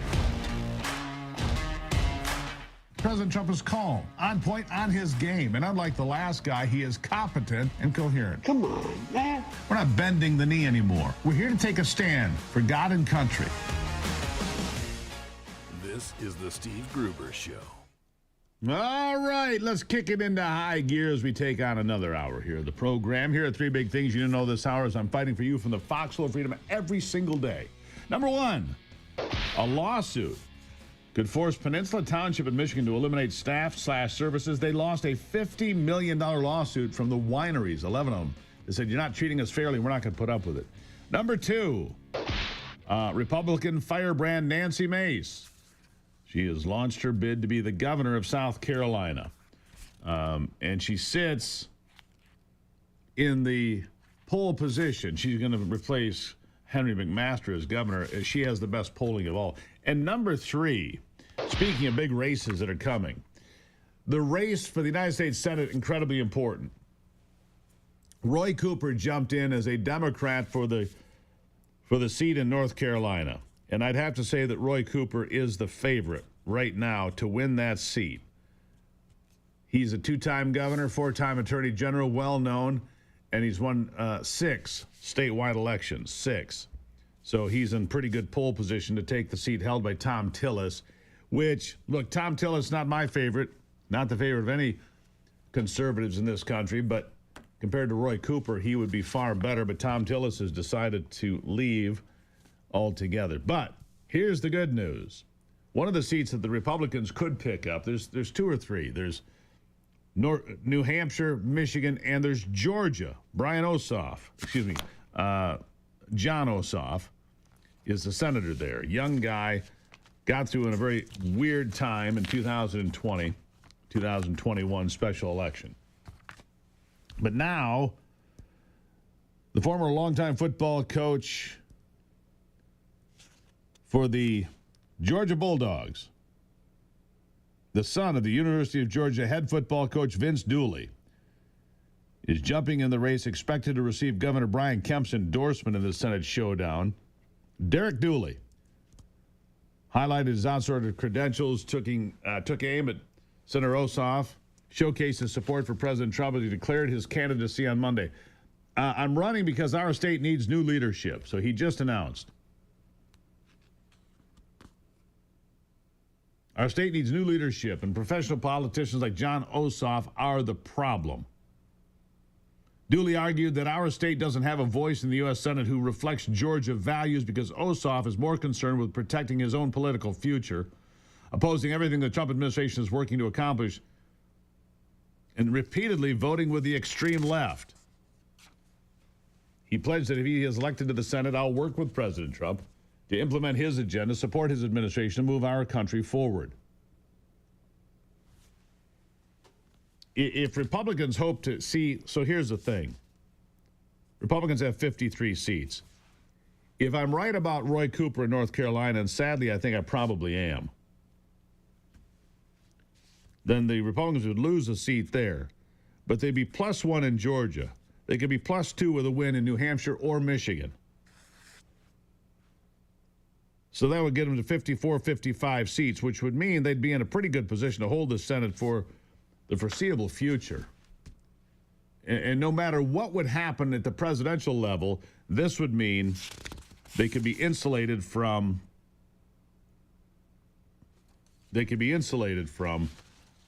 swings at the national level, and the Senate could protect us from communists like we see running for mayor of New York or mayor of Minneapolis and elsewhere.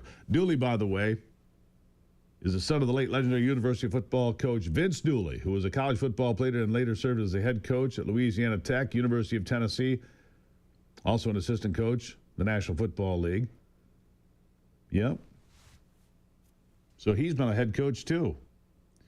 While this is his first run for public office, Republican sources confirm to Fox News that he is expected to have the endorsement of Governor Brian Kemp, Georgia's popular two-term conservative Republican governor. Kemp has had his differences with Donald Trump, but he's well thought of in Georgia still. Dooley becomes the third major Republican candidate in Georgia's Senate race. We'll see how it plays out.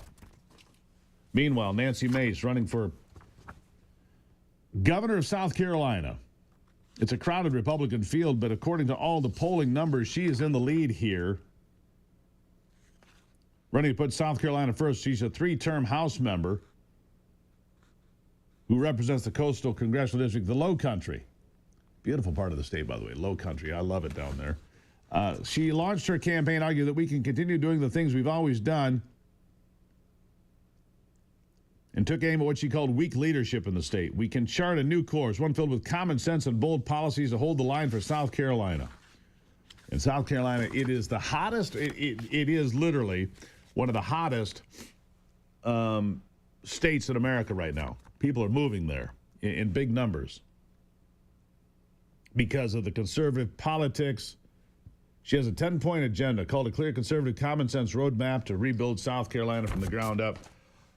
Man, it feels like the midterms are here already, doesn't it? It feels like we are here. Nothing more important than the races in Georgia, New Hampshire, Michigan, and yes, North Carolina too. I'm not going to give up on that seat, but we need a really heavyweight candidate to come in there. Michael Whatley is there, the former Republican National Committee chair, but his name recognition pales in comparison to Roy Cooper. That's the challenge in North Carolina. All right, so back to this lawsuit I mentioned. Peninsula Township. It's the old Mission Peninsula.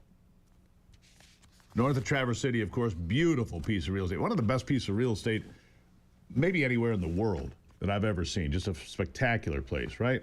Well, in 2020, a coalition of 11 old Mission Peninsula wineries sued the township, challenging zoning rules and severely limiting their rights to host events like weddings, to sell wine-related merchandise, or even full meals. They couldn't serve full meals some of these places, so they sued and argued that these restrictions violated constitutional protections of the Commerce Clause, free speech, and Michigan alcohol laws.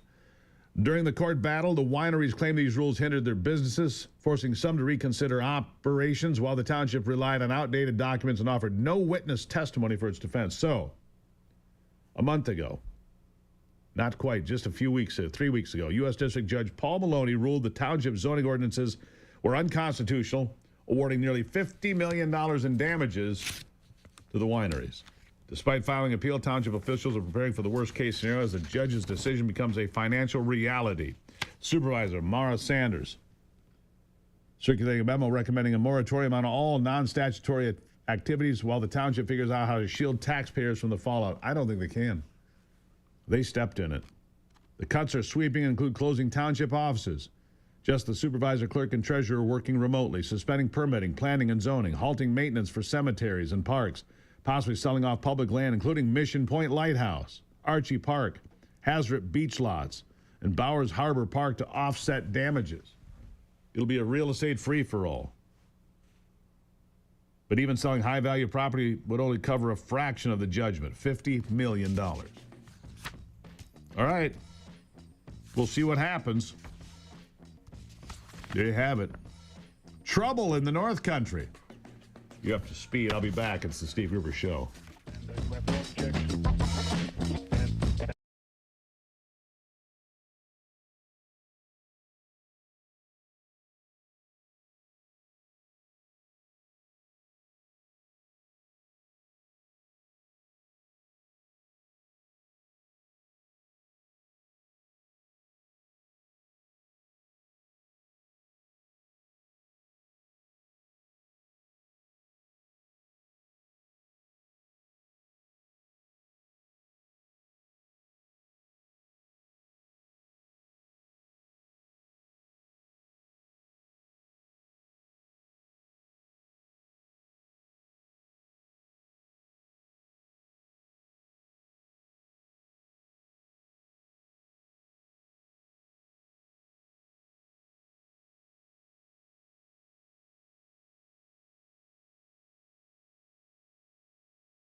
Well, we're off to a big start here on a big week. It's been a big Monday already, and a lot of things to cover here today. Joining me now is State Representative Sarah Leitner.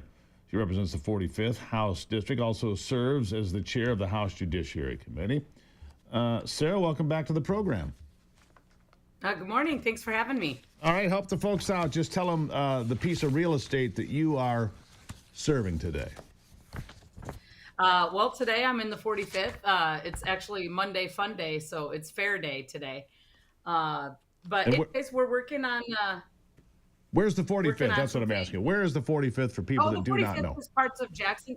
Yep, parts of Jackson County, Calhoun County, and Kalamazoo counties. Mm-hmm. So the fair's going on in Jackson. Is that what you're telling me?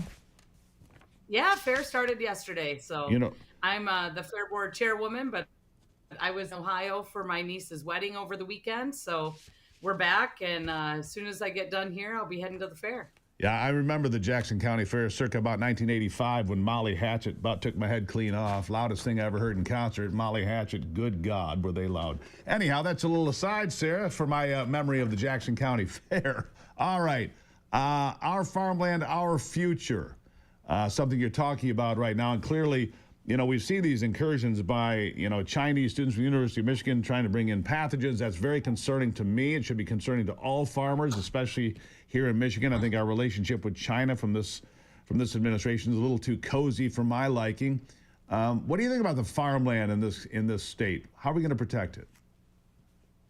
Well, as you know, I am a farmer as well. So, you know, Yep. part of that has included us sucking it up and having to pay a little extra for land, number one. But number two, you know, putting policy in place that doesn't allow for foreign entities to buy large pieces of our farmland.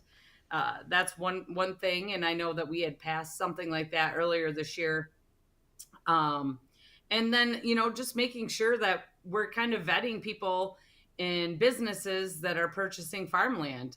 You know, part of that is digging in and seeing where these entities are based out of, where their investors are at, things of that nature. So, you know, we're trying to do our best to keep it farmland because, you know, once that disappears, it's gone. It's not like we're regenerating any land in our country or in the world. Yeah, exactly. I agree with that. Look, here's the other thing that bothers me. And I've got a chunk of farmland up here north of you a little bit. And I've been approached by those that want to put in windmills, solar panels. I'm like, yeah, I'm not interested in that.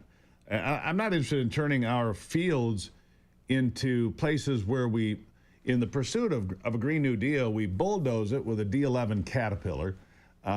We destroy all the rabbits, squirrels, deer, turkeys, and everything else that lives there in pursuit of some thing where you put all these Chinese solar panels across our farm fields.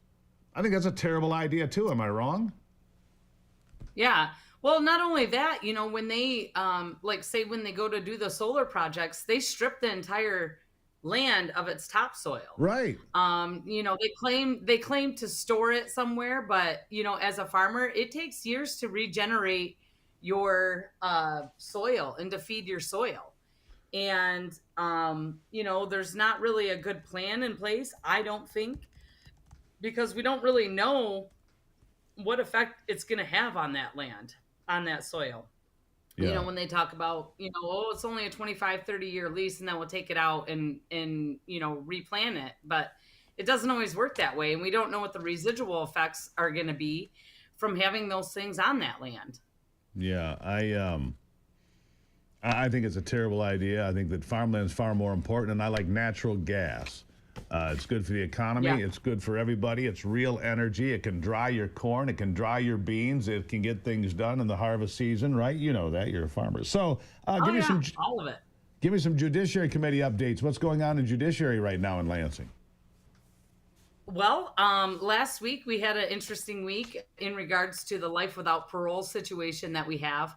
So in 2016, following a 2012 case, the U.S. Supreme Court said that we couldn't give anyone under the age of 18 mandatory life without parole. In that situation, the 2016 case said we had to go retro. So we had to go back and look at all the juvenile lifers at the time. And then we had like around 400, and basically go through and do a little resentencing, rehearing of these kids. And mind you, these are they're juvenile murderers. Okay. Well, then in April of this year, the Michigan Supreme Court decided to expand that decision and legislate from the bench that now you couldn't give anyone under 21 life without parole. So young adults also would not be eligible for life without parole in Michigan. And so hold on. The term you use the term young adult. Either you're a juvenile or you're an adult. I'm sorry, I'm confused by that. Go on. Yeah, well, it's no secret that Justice Bernstein actually wants to raise it to the age of 25. Basically saying if you're under 25, you're not capable of understanding right from wrong when committing murder. And which yet, is absurd. These people on the left want people that are 16 years of age to be able to vote like they are in the UK now. Color me crazy. They want them to vote. They want them to be able to get a sex change, have gender identity therapy, all these other things. So, if you're going to apply that logic for right from wrong at the age of under 25, then no one under 25 should be able to do a lot of different things. That's right, including voting. Don't let those people vote. Anyhow, Sarah, I always appreciate you being here. I gotta end there because we're out of time. God bless you for being here. Good luck with the county fair, and wear ear protection if you go to one of those concerts. I'm just telling. Wear ear protection. Molly Hatchet nearly killed me. I'm not kidding you. They were great. I couldn't hear for a week, but that's my memory of the Jackson County Fair. I'll be back after this.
All right, so let's see here. In Texas, they've fled the state, have the Democrats, if you didn't know.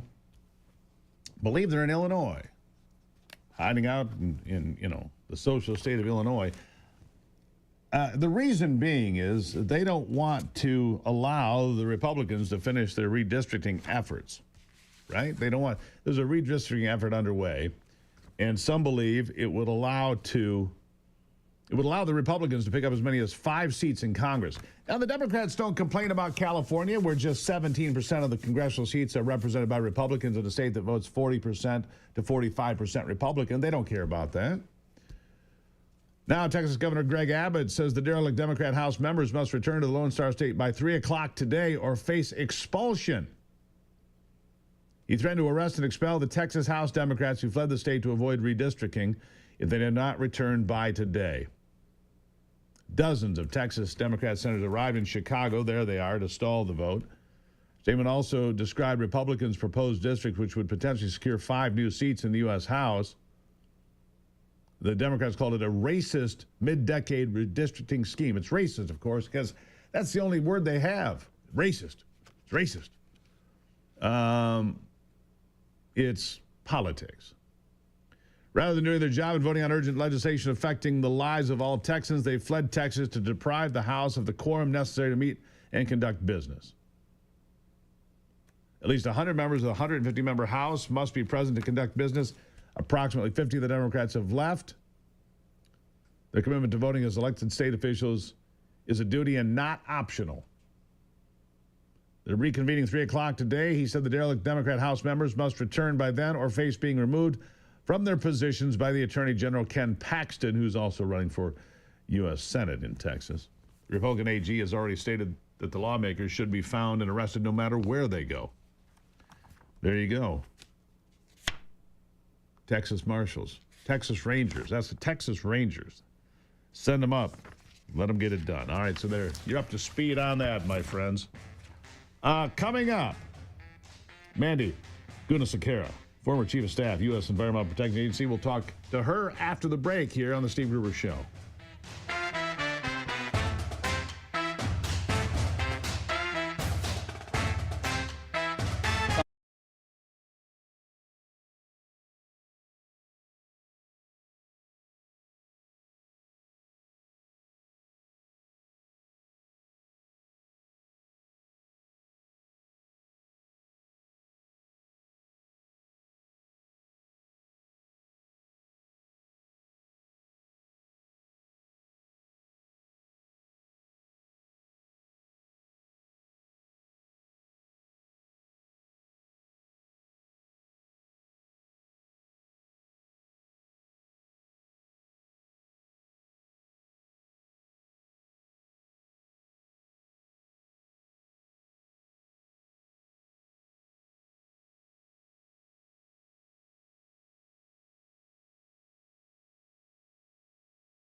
All right, so my next guest got some high praise.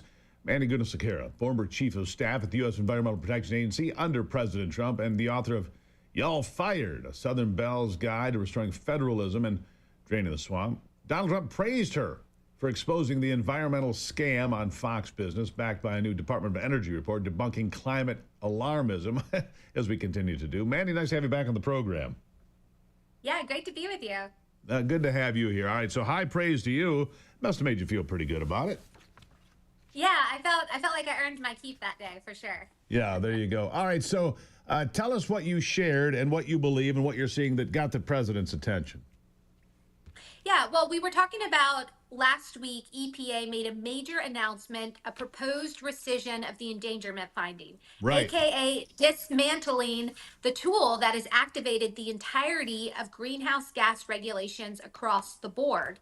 And that effort has been used not only to make cars more expensive and try to force Americans into electric vehicles that either they can't afford or don't want, the so-called EV mandate, but it's also been the push behind integrating second-rate technologies like solar panels and wind panels into our electricity grids. And what this has ultimately done is it's undermined affordability and reliability. And that's exactly what I was talking about. The fact is, when you have more expensive, less reliable energy system, it's harder to bring back jobs into places like Pennsylvania, Wisconsin, and even rural places like Mississippi, where I live. We have to have all of that working together, which is the president's priority. And so this step is really, from the administrator at EPA, is really going to activate the president's goal to reindustrialize America, bring back jobs and affiliated prosperity. That's what we were talking about and what the president appreciated and honed in, because it is such a fundamental part of his broader vision. Yeah, you nailed something there that I drive to northern Michigan on a regular basis. And as you drive to northern Michigan, you pass, mile after mile of these giant windmills, right? Oftentimes they're sitting there not doing anything. Other times you can see there were a couple of them that I saw where the oil is coming out of them. They're not gonna survive. Their return on investment is doodly squat. You spend millions of dollars, you never get that amount of electricity back out of them, according to many people that have looked at this. And when you talk about the impact of this finding that has now been pushed back, this environmental scam, it's not just cars, but it's air conditioners, it's toilets, it's furnaces.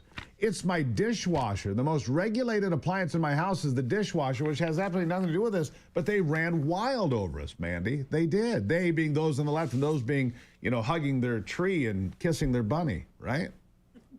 Yeah, that's exactly right. The people with lots of bumper stickers on their car that we frankly Right. don't care about. But, We don't care about. But yeah, they've used it to control big things, what we drive, to even the little things, what kind of stove you can put in your house, whether it can be gas or electric. And this is all premised on this false sense of environmental alarmism that if you don't do this, then the world's going to end. That is simply not true. What President Trump is, he's resetting the conversation, saying, look, we can have an awesome economy. We can have appliances that work, that consumers can afford, and we can protect the environment. We actually know how to do this. We did this in the first Trump administration, and he's already going gangbusters in the second administration. And doing away with the endangerment finding is really important, because it has been this holy grail of environmental activism embedded within the EPA, where anyone who was willing to ask a question or That's push right. back or be skeptical would be denigrated by the left-wing media. Yeah, and here's the dirty little secret that they never tell anybody. Because India and China, just those two countries, don't even have to include anybody else, although there are a number more. India and China have expanded their coal-fired power plants so extensively over the last few years that anything we've done in America to offset greenhouse gases has been totally nullified by what they did in India and China. Anybody who cares to look or read knows that, but of course they never tell you that on the left, do they? 2 weeks of what China was doing to build out coal plants was going to undermine all of the purported benefits of the Biden and Obama administration's Clean Power Plan. This effort to push out fossil-based energy, coal, oil, natural gas, and try to replace it with these ugly windmills or these ineffective solar panels. Meanwhile, India and China have been the biggest beneficiaries of these policy decisions, because they not only get the new energy development, they get the jobs and the investment that could be done here in the United States in a cleaner, safer, much more efficient manner, which is the way to go. It certainly is. So what do you think the real goal was of the endangerment finding? Mandy, I want you to the real goal to me, it had nothing to do with saving the planet. I mean, look, if the oceans were rising, why did Barack Obama buy a mansion on Martha's Vineyard and is building a mansion in Hawaii, both on the ocean side, right? They're building on the oceans. And something else I noticed, all these big construction companies are building on the oceans. They don't buy into any of this. If this is true, they wouldn't be doing this. The insurance companies are covering all these big, beautiful buildings being built on the ocean side as well. It's all garbage. So what was the real purpose? The real purpose was to push a left-wing agenda, to push the United States away from our independence and more towards a socialist-styled government. That has always been the goal. Sometimes they say it out loud. You hear it in the halls of the United Nations all the time about changing the course of various economies. What they're talking about is shifting the United States from individual liberties and a capitalist society more towards socialism and Marxism.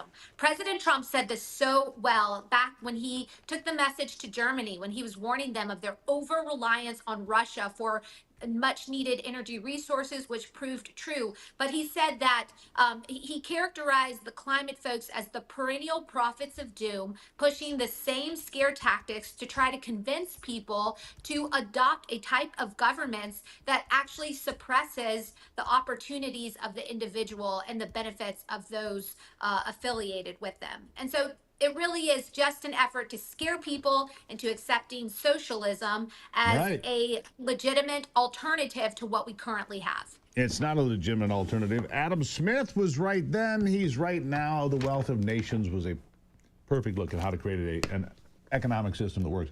Tell us real quickly about Y'all Fired, a Southern Bell's guide to restoring federalism and, of course, draining the swamp.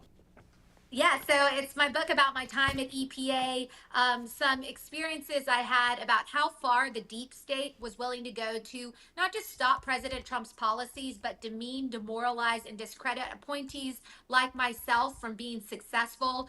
The next part is a deep dive into how did we get to a point where the unelected bureaucrat has more sway than the individual American voter? And then finally, the most exciting is what do we do about it? How do we fix it? And the good news is a lot of this has been embraced by the Department of Government Efficiency's work, as well as cabinet officials trying to once and for all shrink the size and scope of the federal government so it aligns with important agency missions, the law of the land, and is subject and accountable to the President of the United States. There you go. Mandy, greatly appreciate you being here as always. We'll talk again soon. Thank you. Yeah, thank you. There you have it. Good stuff. The endangerment finding. It was, is, and always will be garbage. I'll be right back.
righty. Back to it now. My guest is, of course, the one, the only, the beautiful Ivy is in the room. Ivy, good morning. Good morning, Steve.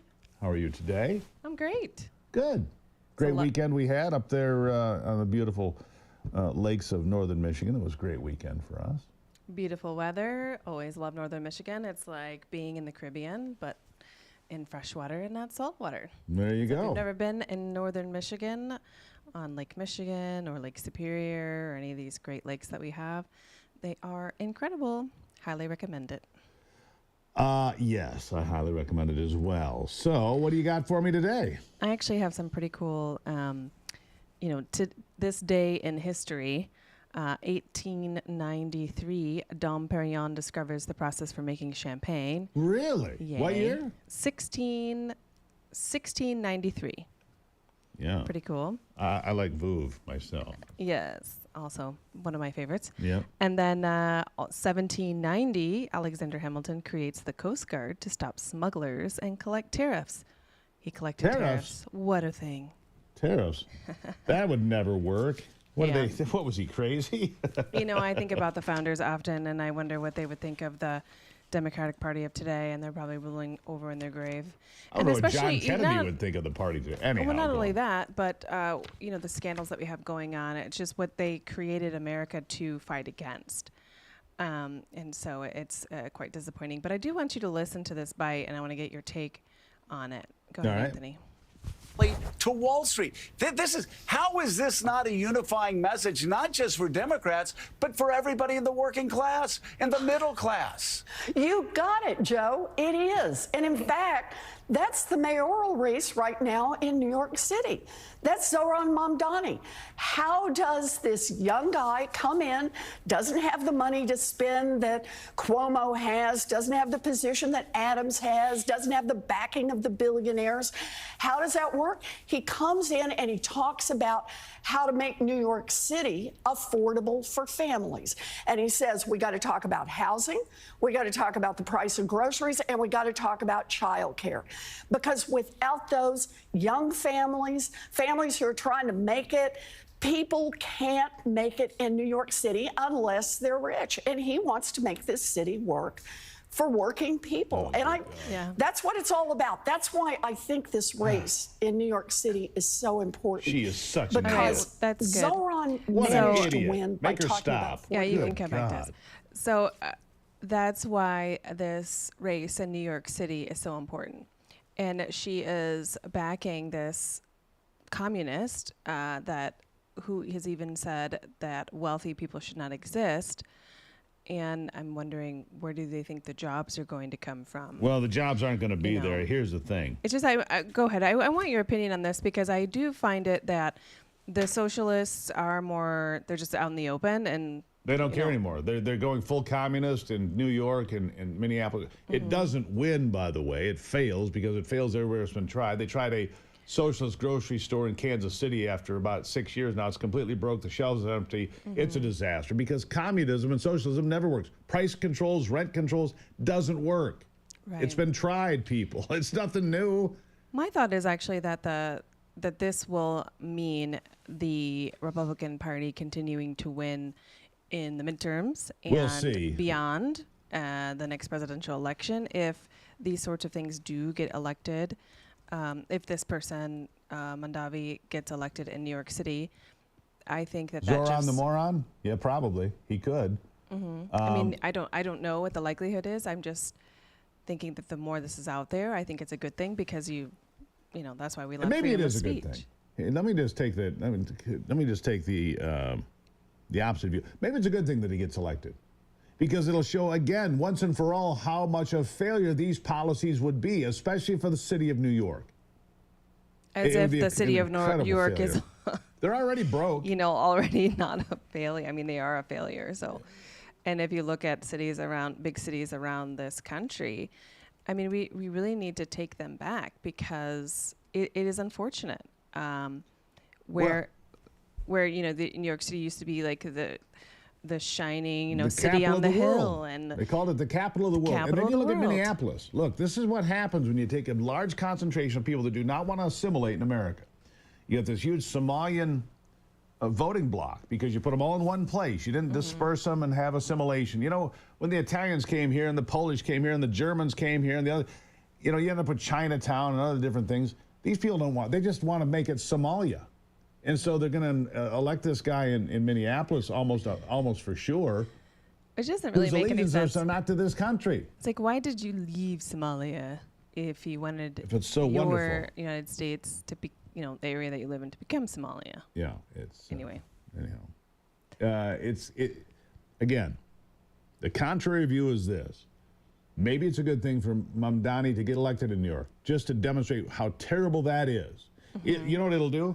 It'll push more people to Florida, Tennessee, Texas. If you have the ability to move. They're gone. I mean, for those who why do you think can't California, afford it. that giant sucking sound in California, besides Governor Newsom sucking as governor, is everybody leaving because their policies suck. That's why Elon Musk and all the big corporations have fled California. Even what's the burger joint? Oh, In-N-Out, yeah. Gone. They've moved their headquarters to Tennessee. I mean, that's a California thing, right? Yeah. I mean, we were there with the kids. We're out of here. A couple years. Yeah, we're done. What a joke. Anyhow, Abby, thank you as always. Thank you, Steve. I'm just thinking, by the way, I should start my own, jeans campaign. What do you think? Ivy has great genes. Yeah. Anyhow, I think you should. Are you down? We should do it together. I'm down. I can't wear your jeans, babe. Somebody in the comments, Steve, by the way, said that you married up. They're not wrong. Thanks. I did marry up. Way up. And thank you for noticing. God bless America. Thank you, Ivy. Love you. Love you. All right. I did marry up. I appreciate you noticing that. You're spot on. I'll be right back.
All right.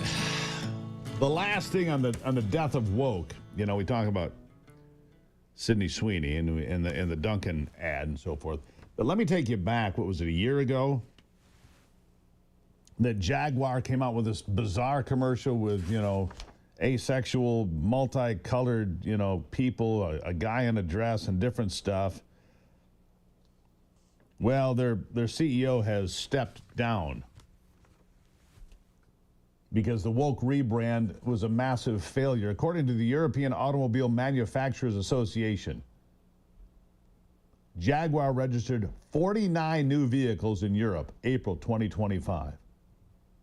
A 97.5% drop from April of 2024. Globally, Jaguar sold 26,800 vehicles in the 2024-25 year. That's an 85% decrease from 180,000 in recent years. Jaguar destroyed itself. I mean, how can you be so damn tone deaf? Meanwhile, American Eagle, that eagle's flying high, baby. American Eagle sales, in fact, these Sydney Sweeney jeans apparently are sold out. Sold out. What does your girlfriend think of that? Anthony, anything? Any comment? Not really any comment. Didn't really pay attention? Nah. But not going to make her buy or not buy jeans. But some people apparently it's making them buy jeans, a lot of them, because they sold out. So there you have it. Yeah. The woke is dead. Jaguar. Also, Steve, I will note, just a little side note to the Adam thing earlier. Yeah. He did make a post about 45 minutes ago. So he's around. Yep.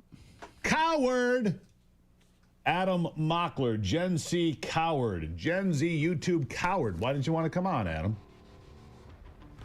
Wimp. Girly man. Fight the good fight. Keep the faith. God bless America. I'm Steve Gruber. This is the Steve Gruber Show. And remember, only you can save America.